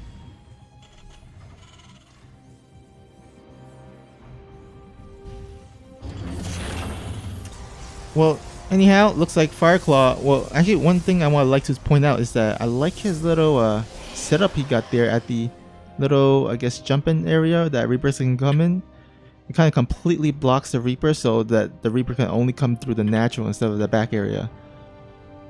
So that's a nice, good building positioning. And that comes with experience and also maybe even copying, other players, better players who position their buildings like that. Looks like the first Reaper from John Goodman is going to go ahead, check in. No probes to snipe, but the depth is there to push it back. So John is saying it is Terran. Spent hours perfecting the 2-1-1. Okay, that checks out. I feel like in StarCraft 2, there is connective tissue between Protoss and Terran, more so than Zerg. I mean, well, I guess. Yeah. Protoss and Terran are more build order oriented, while Zerg is more reactive.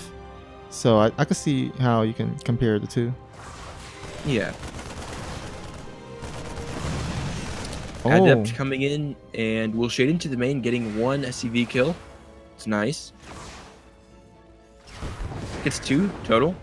And a full scout of everything. So, nice play from John. From Fireclaw. John did not lift his depot there.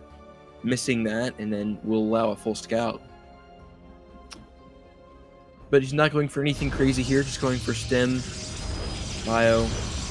Going to go into double medevac production most likely. And you can see what I'm talking about with that Reaper there. We're just sitting right under the little jumping area. Oh, and we'll lose that Reaper. So far, things going pretty well for Fireclaw. He's gotten some SCV harass. He's got that Reaper. And actually does scout the Marine move out a little. Will he lift the the depot this time? Come on, yay, gets a slow clap for John. Oh, he actually did not. He forgot to cancel that cyclone. The depth clone shade thingy. Okay, so Fireclaw, spelled it with a K instead of a C. He's a little bit of a rebel.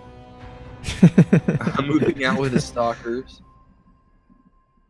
There's 2 medevacs coming in. It's a double-pronged medevac drop, though. This is high. Are they going to thread the needle between those 2, between that observer?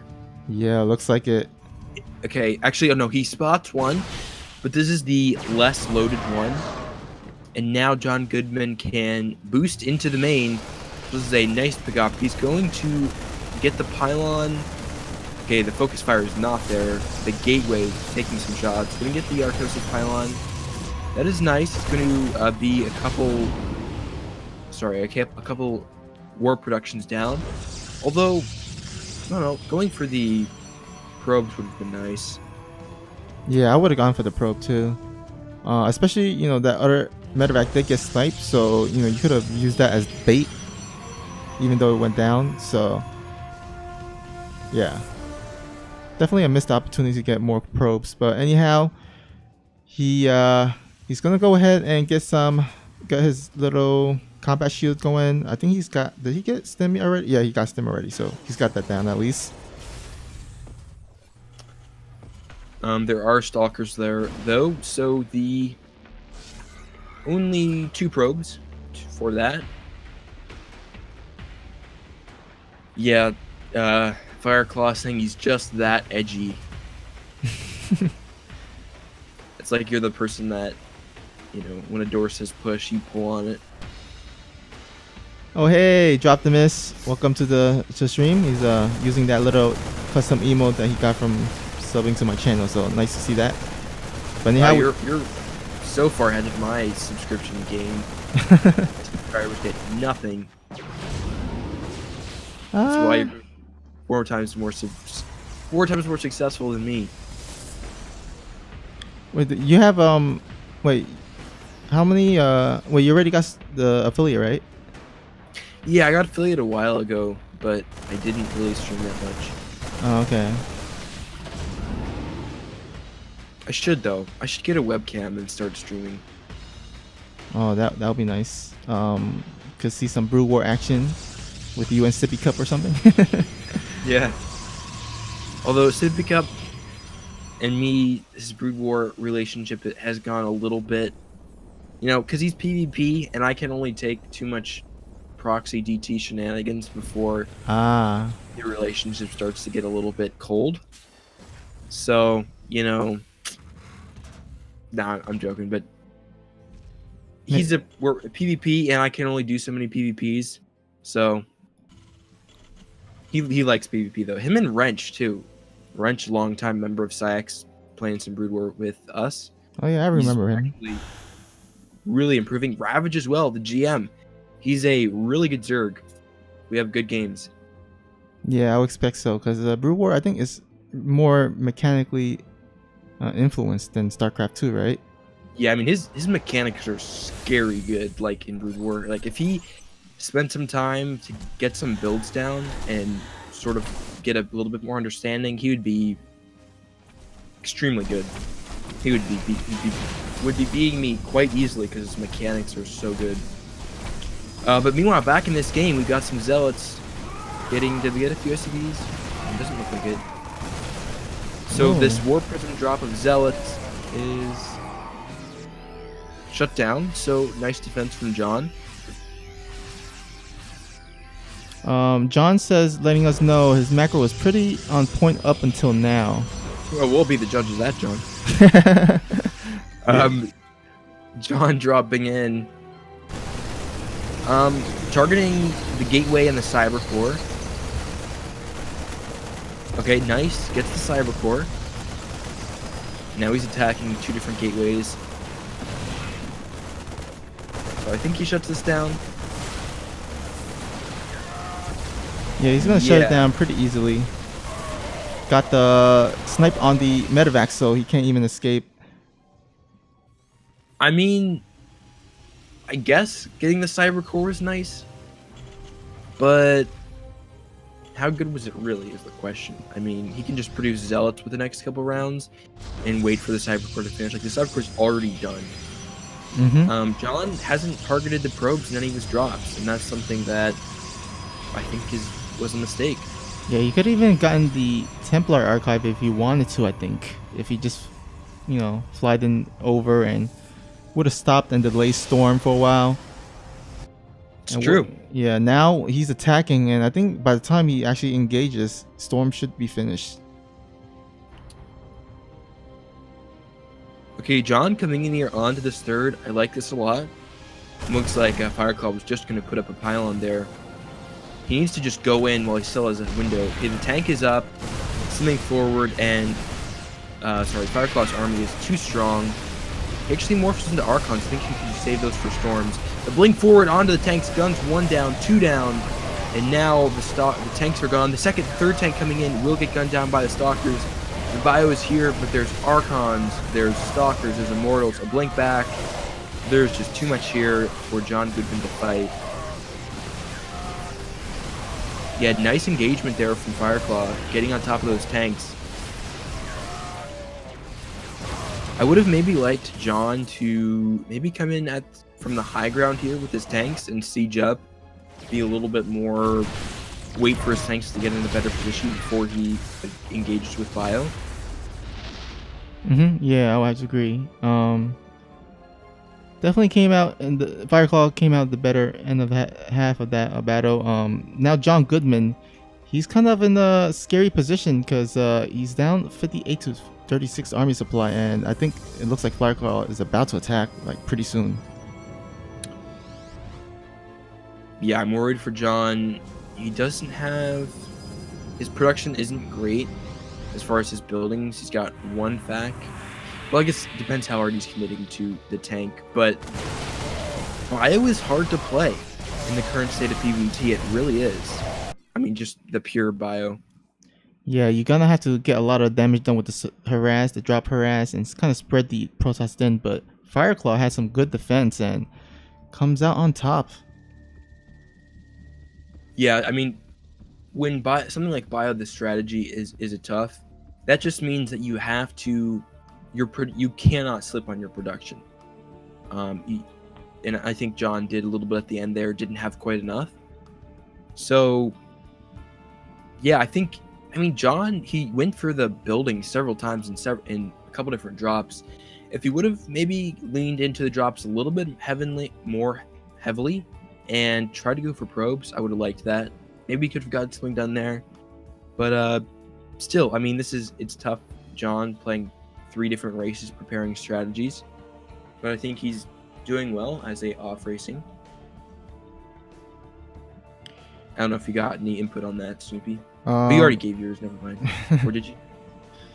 Yeah, I mean, you know, if you think about it, I think the main thing about that game, I feel like, is just the missed opportunities that John Goodman had for all those drops that could have gotten probes, probe damage, maybe even tech damage, but he just went for pylons, and he also lost some, of course, some medevacs. So just a lot of different lost opportunities throughout the whole game. Yeah, I think that's the main thing from there. Because Bio is very, kind of like they do better in like small army engagements, like here and there throughout the whole map, kind of like Brew War in a sense, where you only send like a couple of army here and there throughout the map, and you try to engage. But yeah, that's just something John Goodman maybe could look at in the future.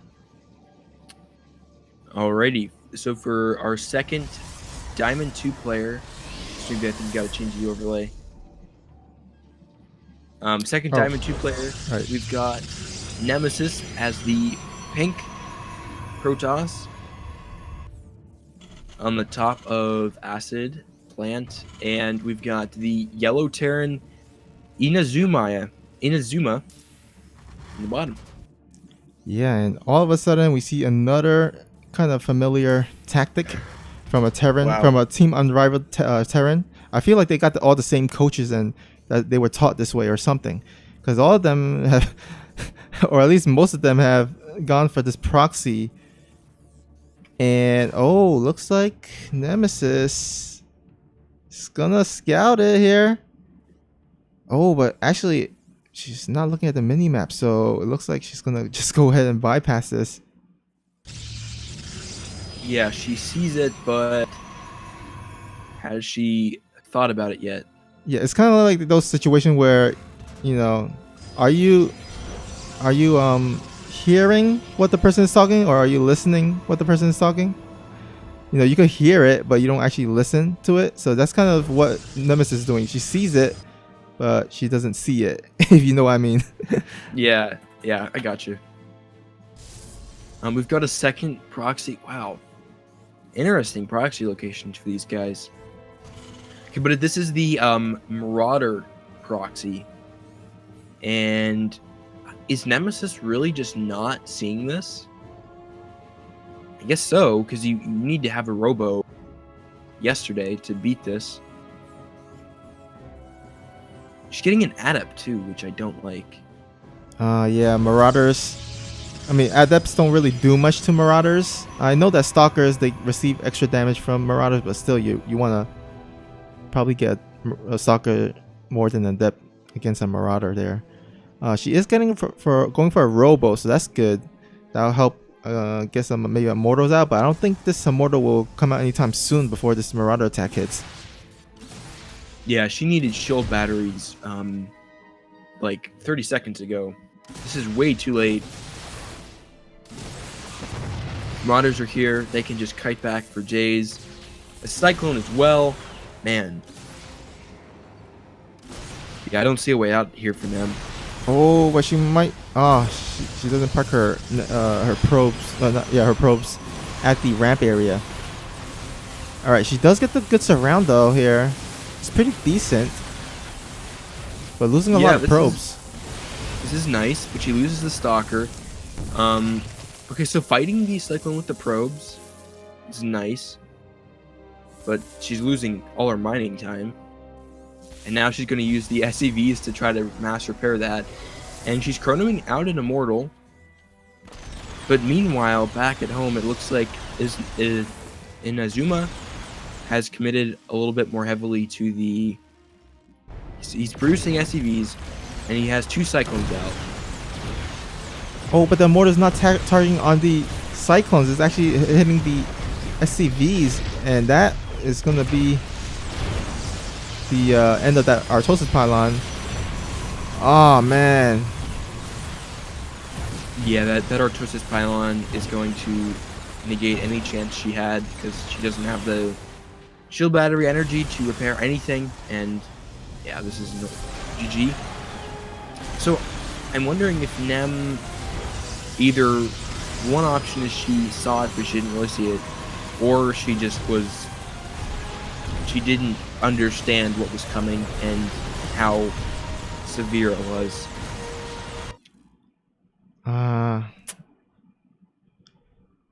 Looks like Team Unrivaled will go ahead up 3-2. I think, well, I guess I know because I talked to her about this after the game.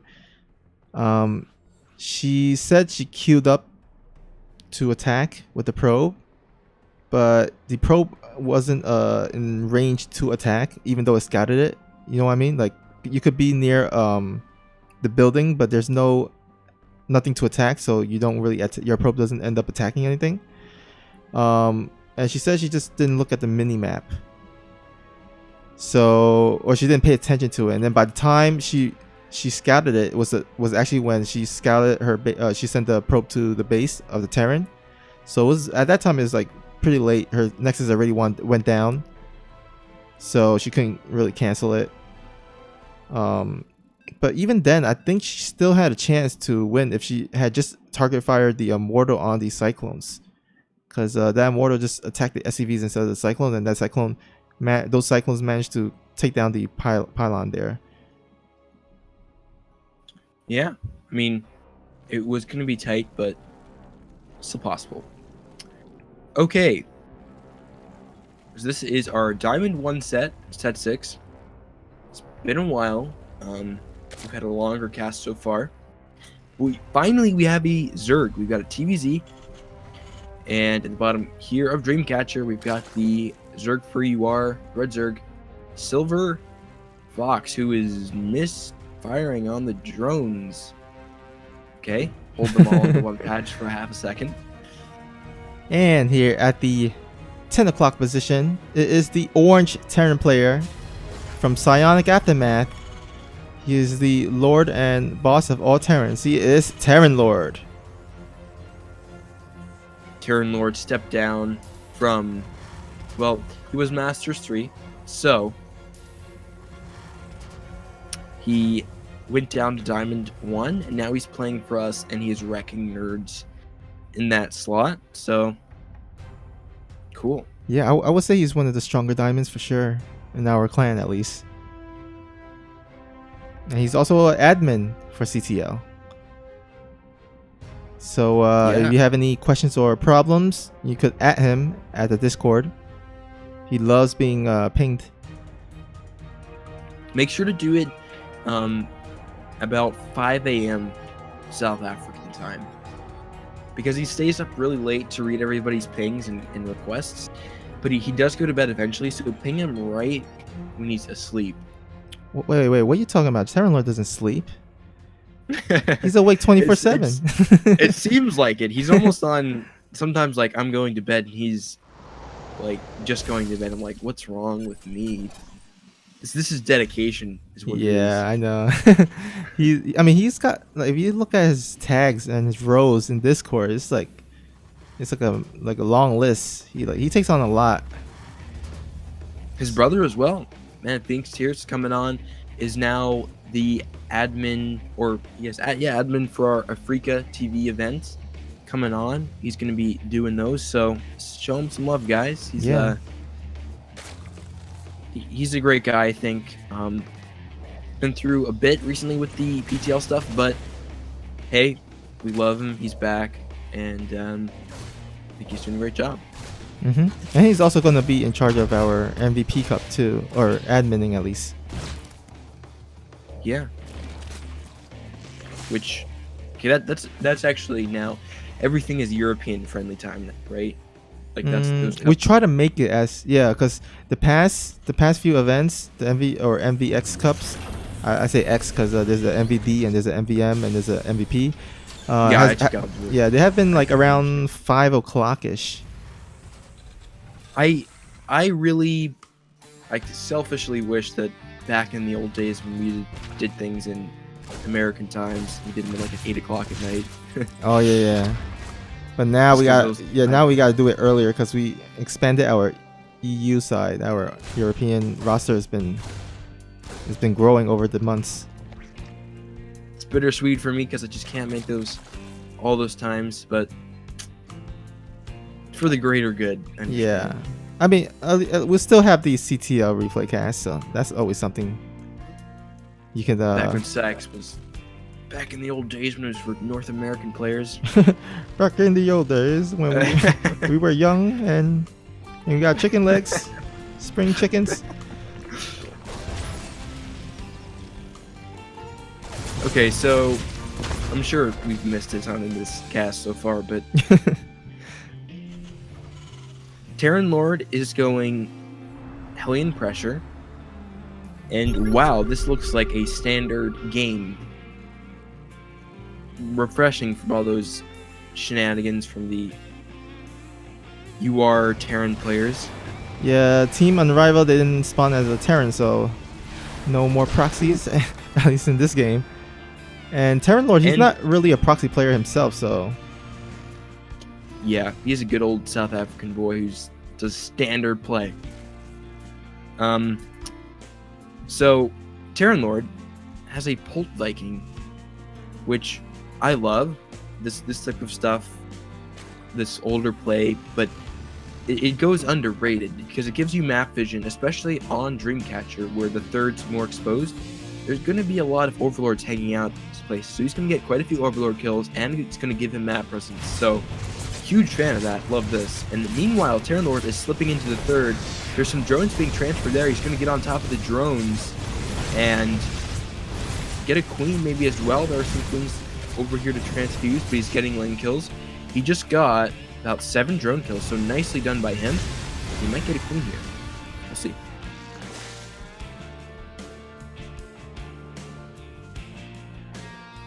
Alright, looks like +1-1 on the way for our Zerg player here. Terran Lord's getting his stem. It's I don't know if it's like a bit delayed or anything, but because I'm not a Terran player, so I don't know the exact timings, but for some reason it feels a little bit late.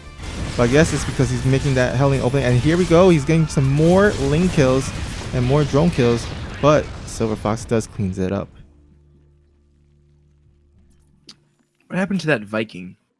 He lost it? How did he lose the Viking in this state of the game?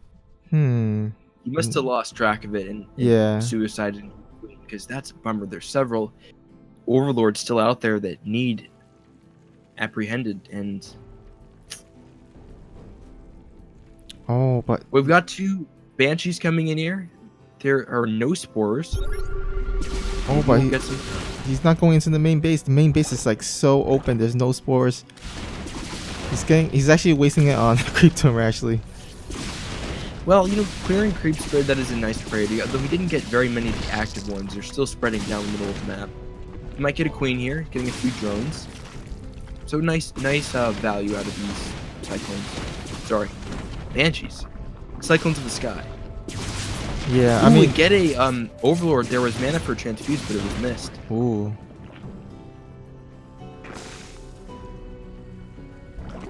I'm sure Terran Lord wanted to get a bit more from those double banshees, but you can maybe later on when he flies back in or something. Yeah, they're still alive, so he's actually wasting all his mana on cloak. He's killing me. Okay, so yeah, there's still plenty of time for him to use them, and also this forces out spore crawlers. So you know, I do agree. I think he could have gotten some drones there if he went into the main, but this forced spores, and he got a queen, a few drones, and a creep tumor, and they're still alive. So all in all, decent for Terran Lord.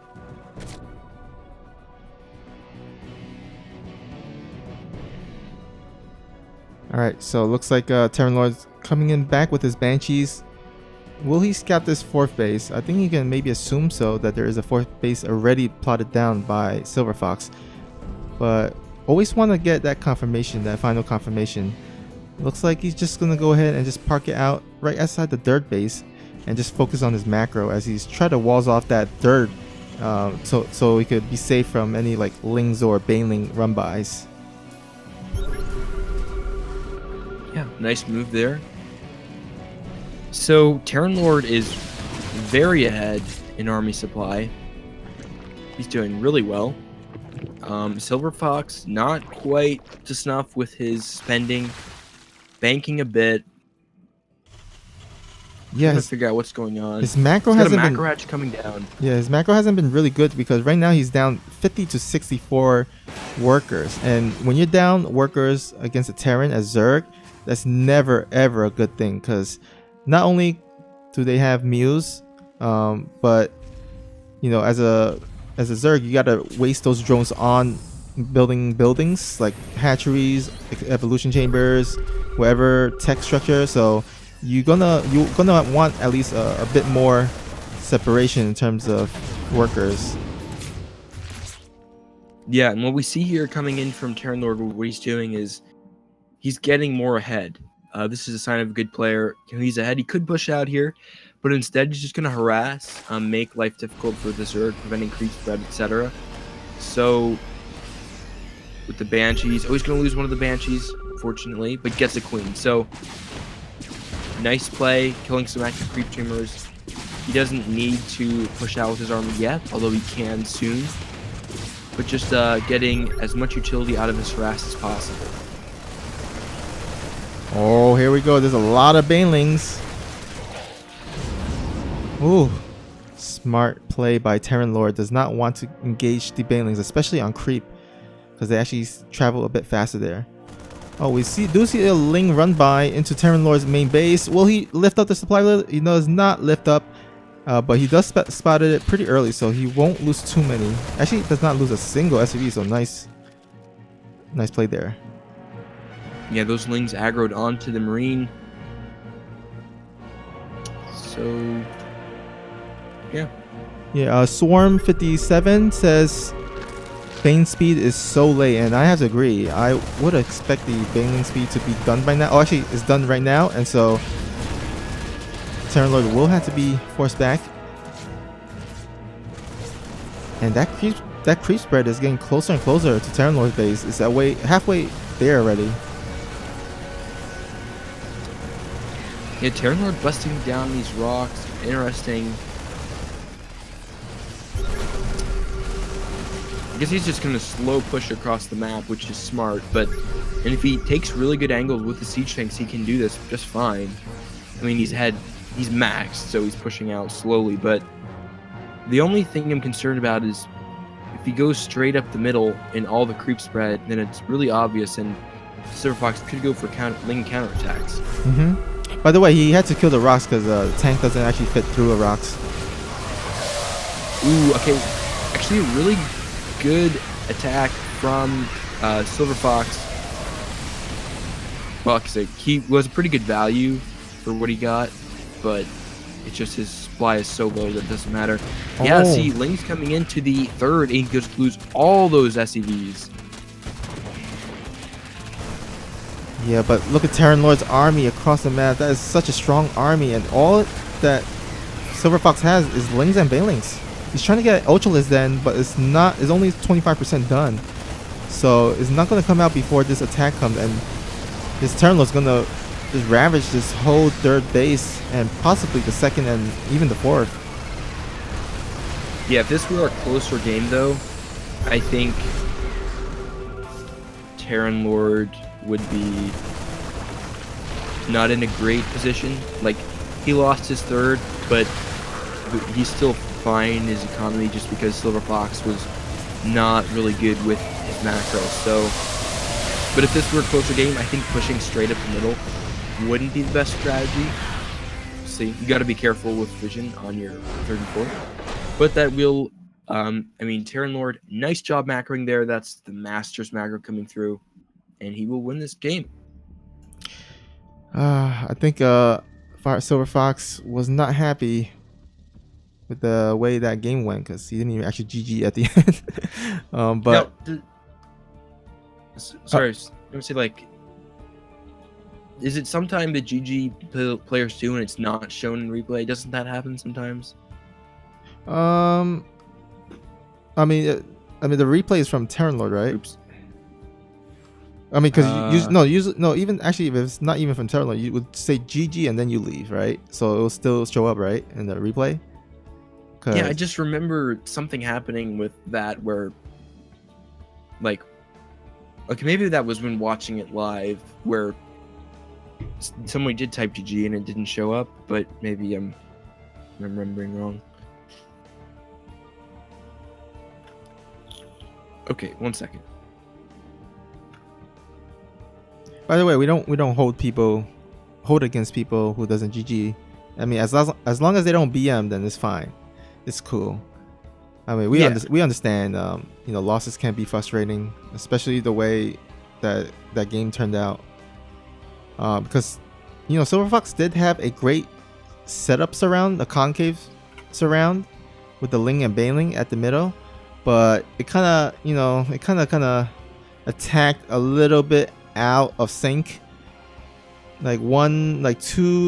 Two of the three armies kind of went in, and then the third one didn't get the correct flank at the back. So, usually it's either those little 360 surrounds go really well or they go really bad. So that went really bad, and Terran Lord just took advantage of it. But he did have the better macro in the end, so I don't even think it mattered either way in the end. Yeah, I mean, I think, like, GG's, I think it's important. I mean, for me, like,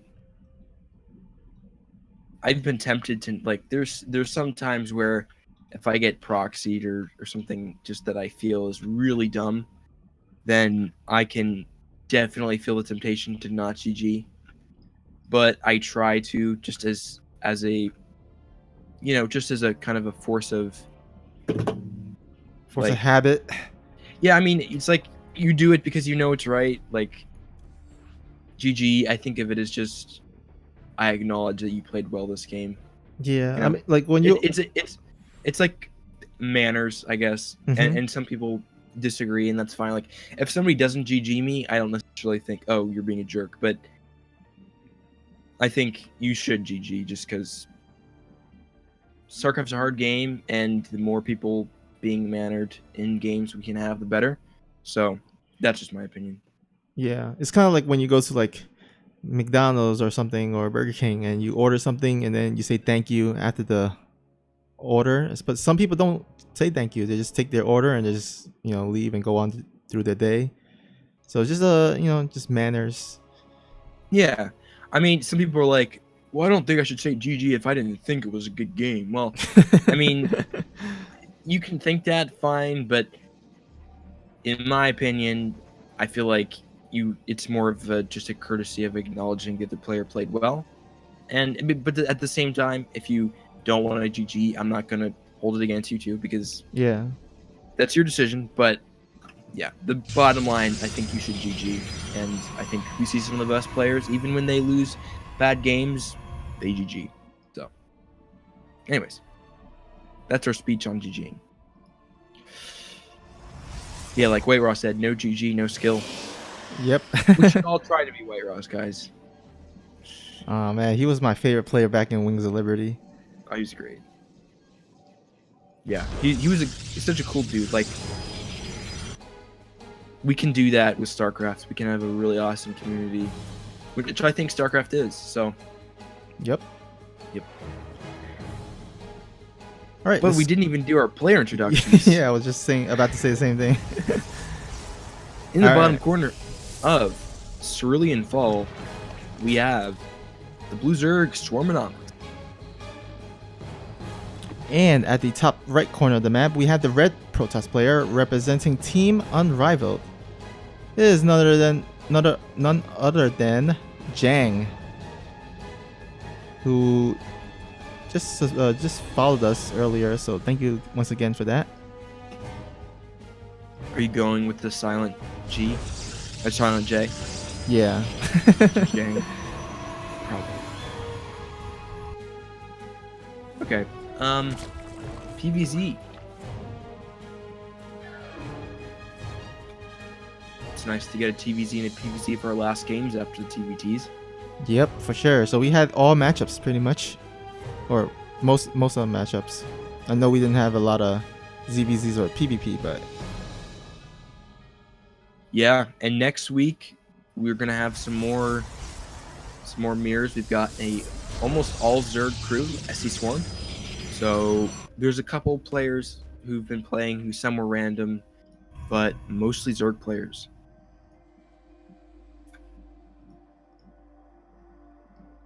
all right. Looks like Jang is gonna go for that Stargate. Now Swarmonomics does scout this, so you should know what's up. And I think, being masters, he should know the timing of when that Spore Crawler should be thrown down. Instead, he's actually going for a really fast Roach Warren. Now, in the first week against FXB, Swarmonomics did 3 Nidus plays, 3 nice Roach Nidus plays in a row. And so it looks like he's going back to his bread and butter here. Yeah, to be honest, I'd like to see... So Swarm, he won 2-1 last week with Nidus play. I wanted to see what he can do with a macro game, Yeah, same here. So, we'll see. Hopefully. That's my opinion, is when you're at a master's level, cheese can only work so much. It would be so funny if he actually does another, 2 or 3 games with just Nidus and Roach.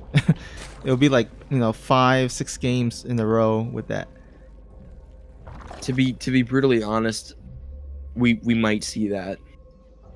We could see some Nidus play. I don't know these games, what happens, but I wouldn't be surprised if we saw some. There we go, Nidus Canal. And yeah, it looks nice. Canal. I think it's from Brewer, right? Oh, yeah. There's always gonna be a CTL cast with a Brewer reference here and there. But yeah, Nidus Network and Nidus Worm is about. Oh, actually, Swarmonomics get some links in the natural. Will stop pro production, which is pretty nice, especially because he's gonna throw down that Nidus Worm right in the natural here. Huh. This is I actually don't like this. I think he should have Nidused in the main. Look, there's an Overlord there. He could have Nidused undetected. He could have got a Nidus off totally undetected and got some probes in the main. Yeah, but instead, Jang is the one that getting all the worker kills across the map with that Oracle. Is getting, let's see, how many kills? 10 kills so far. Did get a queen. Ridiculous. Yeah, she's gonna. The only thing preventing him from getting more kills is the mana or energy on the Oracle. So yeah, I'm not sure that this is the correct call. because there's now all Jang has to now all Jang has to do is get some immortals out. Like he has one out now, and then he'll be totally fine. Nice force field there. Does get a Queen and Roach there. He missed the transfuse as well. That's huge. We talked about that last week. You got to get hit the transfuses if you're doing Nidus play. Just yeah, for sure. You gotta stretch your Queen's life out as long as humanly possible. Well, the good thing for Swarmonomics is at least he got the Nexus, the natural. He did throw some creep tumor, so it'll take him a while to actually. Oh, what a block! Oh, this is sick. He's gonna lose all those queens. This is huge now. He has queens at home, but still, he could have had several queens more for defense. And now Jang could push across the map with this.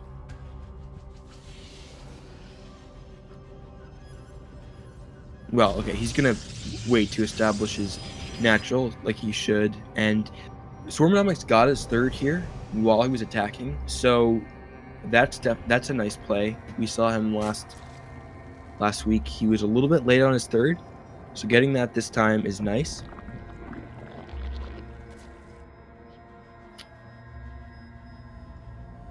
All right, so lucky for Jang, he actually got his Robo quicker, so he actually had the opportunity and the tools to make an observer and clear out that creep tumor, so he can actually throw down that natural base.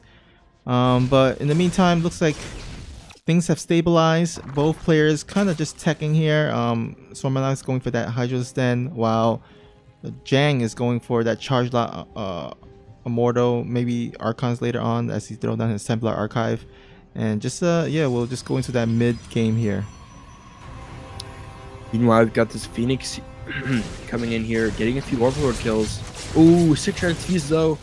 That is nice play. Finally a transfuse. Yeah, but I mean, that's a high level play there. You know, recognizing that and getting the queens out for the transfuse. Yeah, I mean, definitely, because he's actually at 680, around 80 plus supply to 106. So if he got that Overlord, he would have went down to like 90 something supply. We've got more Immortals being produced. We've got up to 3. And I'm thinking that maybe Jang is going to want to try to, on 2 bases, do a Immortal push with charge. Yeah, that's possible, but I would like him to throw down a Templar Archive and maybe incorporate some Archons in there. But yeah, that War Prism is being made, so we might actually see that 2 base timing push that you were talking about. I think it's going to be difficult for him because Swarmonomics was on top of the 3rd base. So yeah, normally when we see Nidus, the last couple times we've seen Nidus from him, it's been weak since there was no, there's no follow-up for Swarm. But this time I think he's actually in decent shape. Oh, but the Jang has a lot of sentries and he doesn't even have a single Ravager here. Well, I mean, he was better economically, but he still doesn't have too many roaches and doesn't have much tech. So Jang going for this Immortal heavy push is definitely the right answer. Yeah, I mean, I would feel better if he had some Ravagers, but oh man, this is 4 Immortals with a bunch of sentries here. Oh, even the Stasis Ward going down. Swarm is definitely in trouble here. Nice force fills coming up. Missing a couple of transfuses as well. Stasis Ward goes on top of some of the roaches on the side, absolutely murdering him with the force fields. Chargelots being warped in with the Warp Prism there. All Immortals are alive. Yeah, this is a nice call. Now the drones are being pulled to fight. He's using so many drones. Oracle's there, zapping down those drones. Hydras are out, but it's too little too late here. I think Jang will with this 2 base push. Yeah, just a strong 2 base timing there.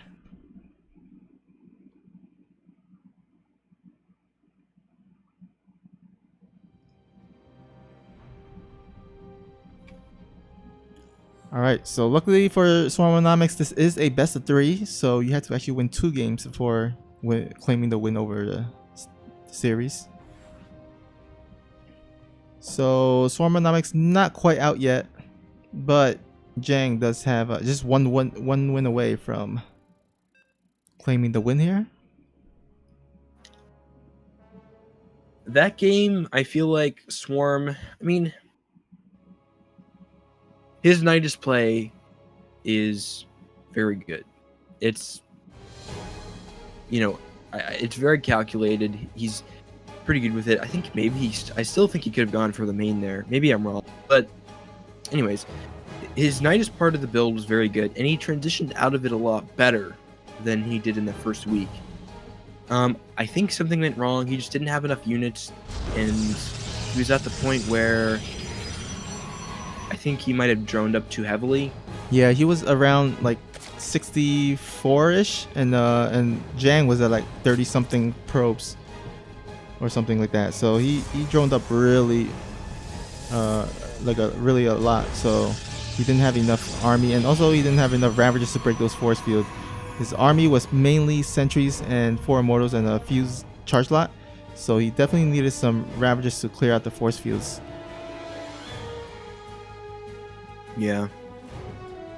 And probably should have actually, in hindsight, pulled some drones to help in the defense, to buffer the roaches. Pulled, maybe just too late. Yeah, too late, I meant. Yeah, he pulled it later on, but at that point his whole army was destroyed, so it didn't really matter. Yeah, that's a good point. Pulling drones when most of your army's already gone doesn't really help.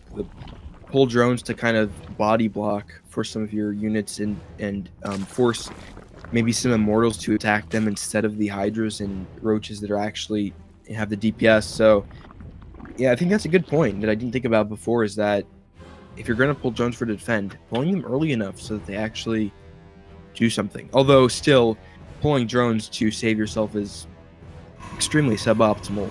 So yeah. Wait, do we even introduce our players? It's the same players, but no, I feel like in a best of 3 we can kind of skip it.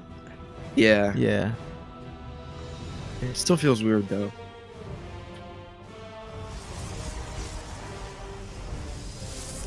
Alright, looks like we have the same Stargate opening from Jang, and Swarmonomics does scout this pretty early, so again, he should have intel on when to throw down the Spore Crawlers. Last game he didn't throw down the Spore Crawler as natural, and he got, I think Jang got 9 kills, I think, from that Oracle. So definitely want to go ahead and throw down the Spore Crawler at the correct time this time, so that he doesn't actually lose all those drones, and that way he can actually go ahead and follow up the Nidus attack much better, because you have more drones and more economy to do so. Yeah. Jang is going Phoenix first this time. Interesting. But he's going very standard Stargate Adept play. We sometimes see Protoss players, if they want to go 2 base, they get a Stalker out to push back the Overlord occasionally. Or they could go Phoenix first. So we could still see some 2 base play from Jang. It's possible.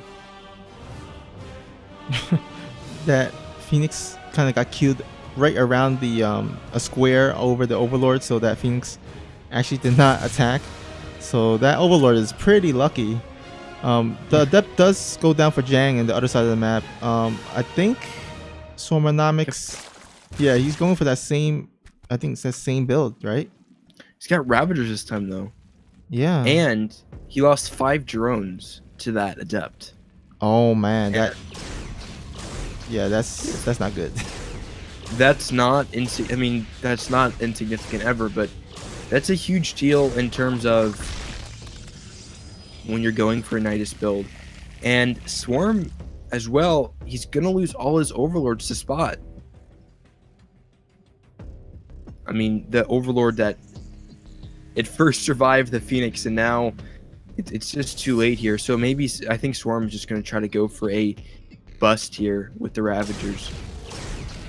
Yeah, but I don't see this working too well, because this is a really late Ravager attack. Although he went for Phoenix, so he doesn't have much army here. Oh, actually get the Artosis pylon, so this might actually turn out really well for for Swarmonomics. The thing is, he needs to get probes. He needs to get probes very quickly. Oh, he whiffs on the biles, and that's just...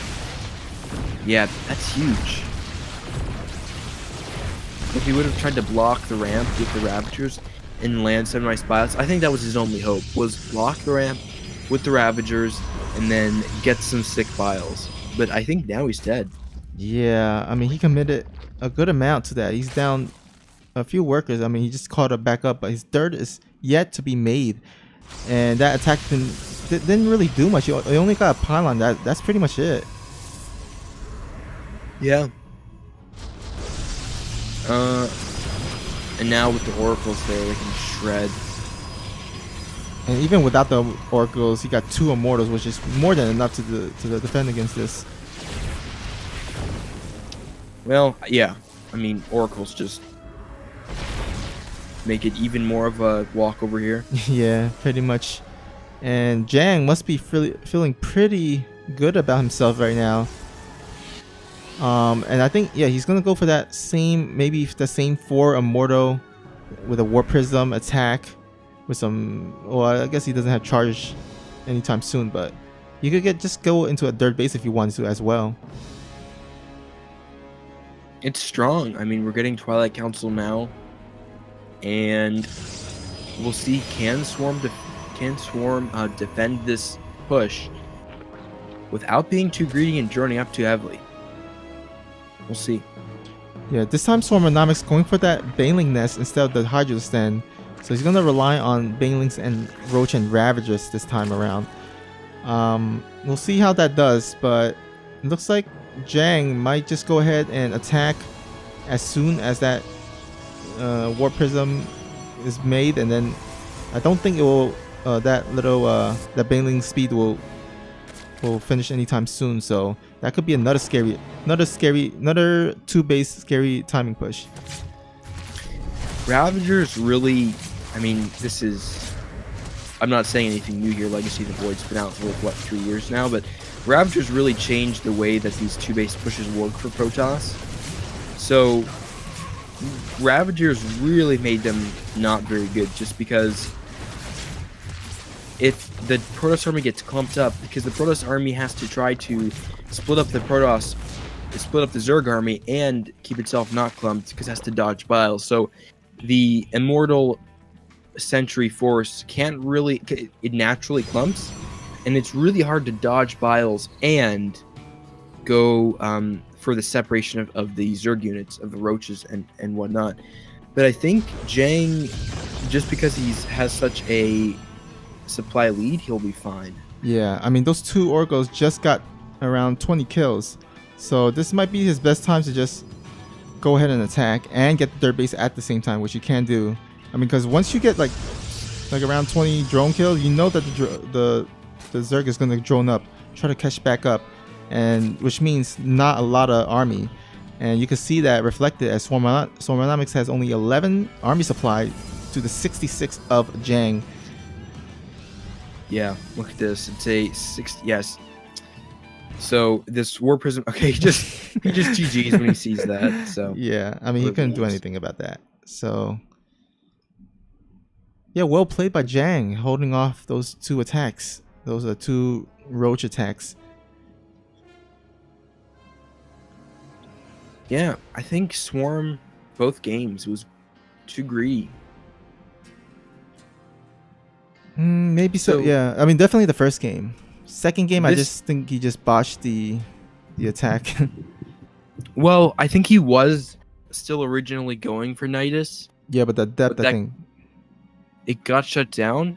And I don't know, I think with the Ravagers, he had a shot if he got probe kills. He needed to just walk in, go for the probe kills, and like bile that first unit down that was blocking, get to the ramp, and then try to land some really good biles on probes. I think that was the critical moment where if he got some nice probe kills, then he might have been able to go into this point and make something happen off of 3 bases. But as it is, Protoss took barely any losses, and he went Stargate, so he cleaned up a bunch of Overlords, so that was a factor as well. And then he got tons of drone kills. So I think I mean, I feel like the Ravager push was, in a way, it was a good call in the fact of he felt like he needed to. Okay, he could have got damage done there, but I think maybe just abandoning that push might have worked as well. I mean, well, if he mixed in a bunch of speedlings, then maybe he could have, because he didn't really have much for speedlings, follow up. Because he had he had the Oracle, but you would need to split it up to either kill the Lings or kill the Ravagers, and the Lings does really well against Immortals too. So It's true. yeah. All right. So looks like on TeamUR Rival takes it 4-3, close one. Yeah, this was an unfortunate loss for us. Had some close games though. Some good ones. I think we got a lot to learn from this week going into week number 3. Week number 3 is against another good team, SC Swarm, that TeamUR lost to in the first week. Yep, they're the reigning champs. Yeah, I mean, SC Swarm is always has been a force to be reckoned with since they just won last season in such a dominant fashion. So guys, stay tuned for this. I'm going to post the suggested practice partners in the CTL chat, so look out for those. Practice up this week, guys. Reach out to your coaches and whatnot and me to pick up whoever you need to if you need something about this week, and we will be there to help you. We want to be successful this season. I think we will. I think we saw some good games this week, and I think we can go all the way this season. So I'm hopeful, and I think we'll be strong this week. We got a good lineup. We got a good roster. I think we have a better roster than last season, and we can do it if we all step up. Righto. Yeah, that concludes, I guess, the week 2 replay cast.